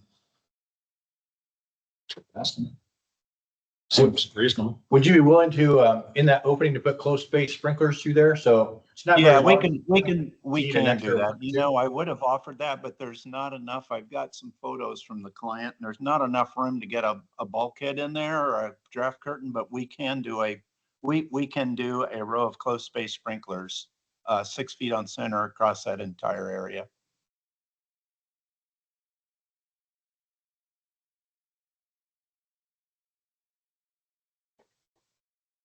I'm okay with that. I'd make a motion to approve. First, second. Second. All right, if you guys are amenable to that, that would be our stipulation. Yeah, that's good. Thank you. All right. Should that be on the minute? What was the condition? Sorry, I didn't catch it. Condition is to have closed space sprinklers along that opening and along that wall. And you're talking about Jim, you're talking about the wall between the existing vestibule and the rest of the building there, right? Correct. Yeah, the 13-foot opening. Yep. Yes. Okay. So the motion second, Commissioner Cook, Yes. Commissioner Chris, Yes. Mr. Davidson, Yes. Chairman. Yes. Mr. Patarino, Yes. Vice Chairman, Yes. Mr. Wagner. Yes. That was a pretty good questions. All right, sir. Thank you. All right, 241044 Hebron Dollar General. Yeah, they're having problems getting, fire department access, within 150 feet of the building. Ed Rensink, RTM Consultants. This was a variance that the owner filed in haste because they needed to get a response or to get it filed at the time. And they called me in, and so I rewrote the variance because it was needed to be. And they didn't have any attachments. So what I did was create a couple of attachments that illustrate the fire access as well as the fire hydrant location that's proposed. And I provided an attachment, a narrative attachment with that, along with that uploaded to the variance filing. So we're proposing the fire access to include the parking area, the parking lanes. I think that the source of the confusion on this originally was that there was an idea that you can't use that for fire access. Per the definition that I pasted in there for fire apparatus access road, it can use parking lanes. So I marked up the areas of the parking lot that are not used, dedicated for parking. And we do meet the 150 reach on the back side of the building. Those two routes for hose reach overlap by about 16 feet or so. So we believe we comply with the code.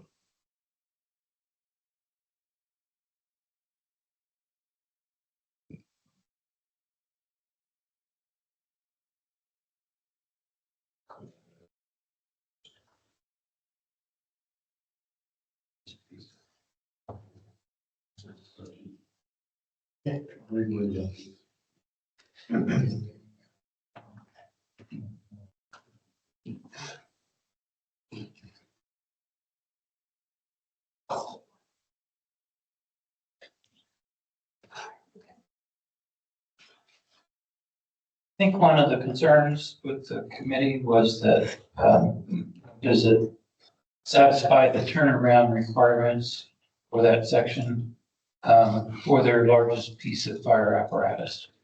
Well, the answer to that, I think, and I know that there's a sort of a tight turn down at the bottom of the parking lot, but they actually would comply with the maximum 150 feet dead end. So what you basically have is kind of a hammerhead turnaround, a function. If you take the vertical section of that of that parking lot and then the horizontal one.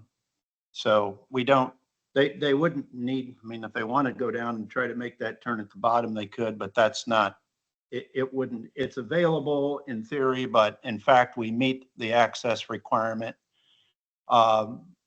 with no more than 150 feet. It's actually considerably less than 150 feet when you consider that as a dead end. So they're able to pull the truck up on both sides of that building and make the 150-foot reach.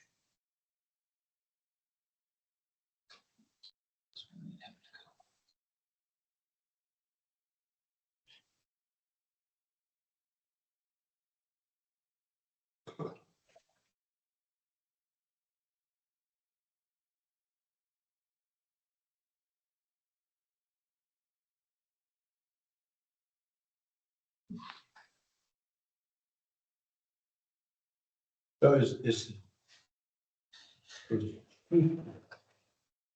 Frantzman still, read my mind, is he still against it? I can't tell by his, That's what I thought. It looks like he's still. I can't either. We've had some difficulty getting response. He didn't respond to me, finally sent an email into the state there, but I don't know if he's opposed, but my argument is I don't think we need a variance because I think we meet the code. Yes, sir. I'm John Wilkerson. I'm with the developer. We have several members of the town here, the town board and the town tree. And what it seems to be more of a political issue between the town and the fire chief. Every time that we prove to him that we've met a code issue that he says that we're violating, he comes up with something else. And it's been an ongoing thing with the fighting between the town and the fire chief. And we're caught in the middle. I'm really kind of frustrated. I don't know what to do with it at this point.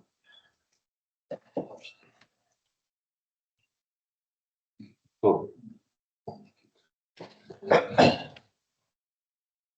I'm not sure. I wish he were online to let us know what he really means by his.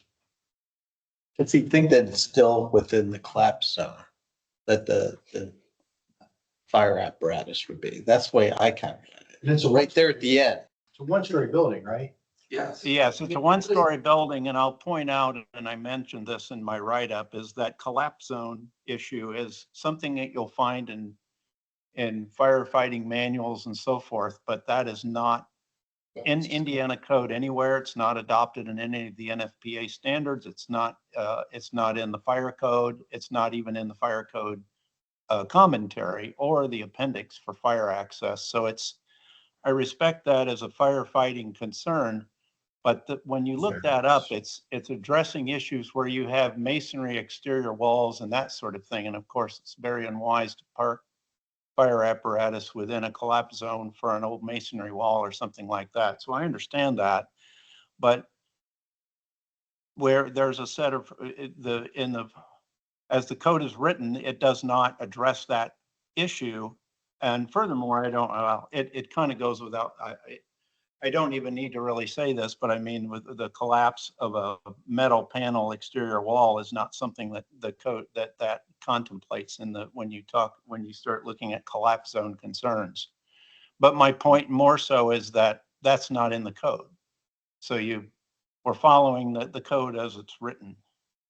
So if it's not in the code, is it no variance required? Well, I'll put it in a very short opinion and no disrespect to anyone, because we are here, for life safety. But we do know that there are situations across the state where building inspectors and fire marshals at times, exceed the code with the right intent for life safety. Yeah. But we are here to evaluate the code issues and not those additional stipulations that are added. And even though a variance practically would not be needed, in this case, probably the variance is needed to set the code straight and how the commission feels. I've been in this situation myself several times, trying to figure out what is the right resolution. And again, I'm not, putting a hard opinion out there, but I will say that this does happen. And No, it's understood. I agree with what you're saying. Yeah. I mean, I based on what I'm seeing, I am of the opinion that no variance is required. However, based on ending a dispute between very different parties, it might be easier to grant the variance. That way it's clear cut. Yes. In print. The argument is over. Yes. And we don't have any problem if should you choose to approve the variance. That was gonna be my question, Ed, was is it gonna cause you some heartache if we approve it? No, not at all. I understand what's being said. I mean, I think we're making the argument that it isn't required, but I do agree that it's a dispute and it would be probably a more decisive resolution in this case to approve the variance rather than an NVR. Yeah. But well, isn't an NVR, isn't that, I mean, I don't like the idea of granting variances that aren't required, because that, then we're, that essentially is not, I don't think that's what we're doing, Logan, because as a fire marshal, and as I know, some buildings I've had, I've required them to do additional because of the topography or because of the building itself, which is what he's quoted in here is additional. Yeah, additional I access. And agree don't with believe that. it needs additional access. I think that a variance is required because he's looking to have something that goes either all the way around the building or not against the building, or something that's wide enough to put his outriggers up for ladder truck. Yeah. And or, well, I don't know if you. Yeah, and in the future, they could get. Yeah, it could be. Yeah.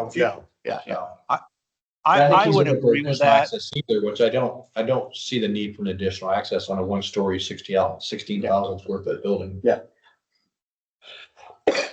I agree with that. I think that because of the ambiguity of that IFC language that he's citing, I can't refute that. I mean, it does say that, which makes it sound like the fire chief can say you can have to do whatever he says you have to do. So I think that because of the ambiguity of that clause, probably an NVR is safer to do at this point. I would make a motion to approve. Second. Okay, let's move to second. Commissioner Cook. Yes. Commissioner Chris. Yes. Mr. Davidson. Yes. Chairman. Yes. Mr. Petterino. Yes. Vice Chairman. Yes. Mr. Wagner. Yes. Right, that was approved. Next up, we have 24-10-45 Stowe. Thank you. Thank you very much. Yep, you're welcome. Oh, TikTok. All right, I'm sorry. Next one was 24-10-45, is that correct, guys? So, Michigan City, and who has that one? IDHS? Yes, this is, they do not want to put in a type 1 hood stating that they do not use appliances that will produce grease or smoke. Oh. Is there someone here for 24-10-45 Stove in Michigan City? Do you have a proponent? Motion to table. Second. All right, Mr. Cook? Yes. Mr. Chris? Yes. Mr. Davidson? Yes. Chairman? Yes. Commissioner Petterino? Yes. Vice Chairman? Yes. Mr. Wagner? Yes. All right, that one's tabled. Next up, we have 24-10-46, besides New Life Tabernacle Edition and a villa. Item more, the code mandates an automatic super system to be provided for group A3 occupancy for the fire area exceeds 12,000 square foot, and the fire area is an occupant load of 300 or more. The bidder is requesting to install a smoke prevention system in lieu of installing a fire system, and a 14,600 square foot to be A3, because of their issues around the amount of area that exceeds the threshold and the plans we. They're Poland, our team consultants. What we have today is So as we like Tabernacle, we're planning to do an expansion upon their sanctuary and then a small addition to the kitchen portion of the building as well. We're adding approximately 3,500 square feet to the building, which will then put it at a total square footage of about 14,500 square feet total. Construction type is going to be type 2B construction. This is in a very rural area of Villa, Indiana, no public water. Limited well supply of well. The request obviously is to not provide the sprinkler system. They are going to be doing a fire alarm system with complete smoke detection. We also have an abundance of exits from the sanctuary. There are 4 exits from the sanctuary directly to the outside. There are 2 exits that go through the lobby. So there's a total of 6 doors from the sanctuary. Egress width is double the requirement of the code. The travel distances, the maximum travel distance from within the sanctuary will be approximately 100 feet, which is well under the allowable 200 foot by the code. The fire department is good with this. There's a letter provided from the fire chief, has no issue with it, is good with the proposed actions that they're willing to take.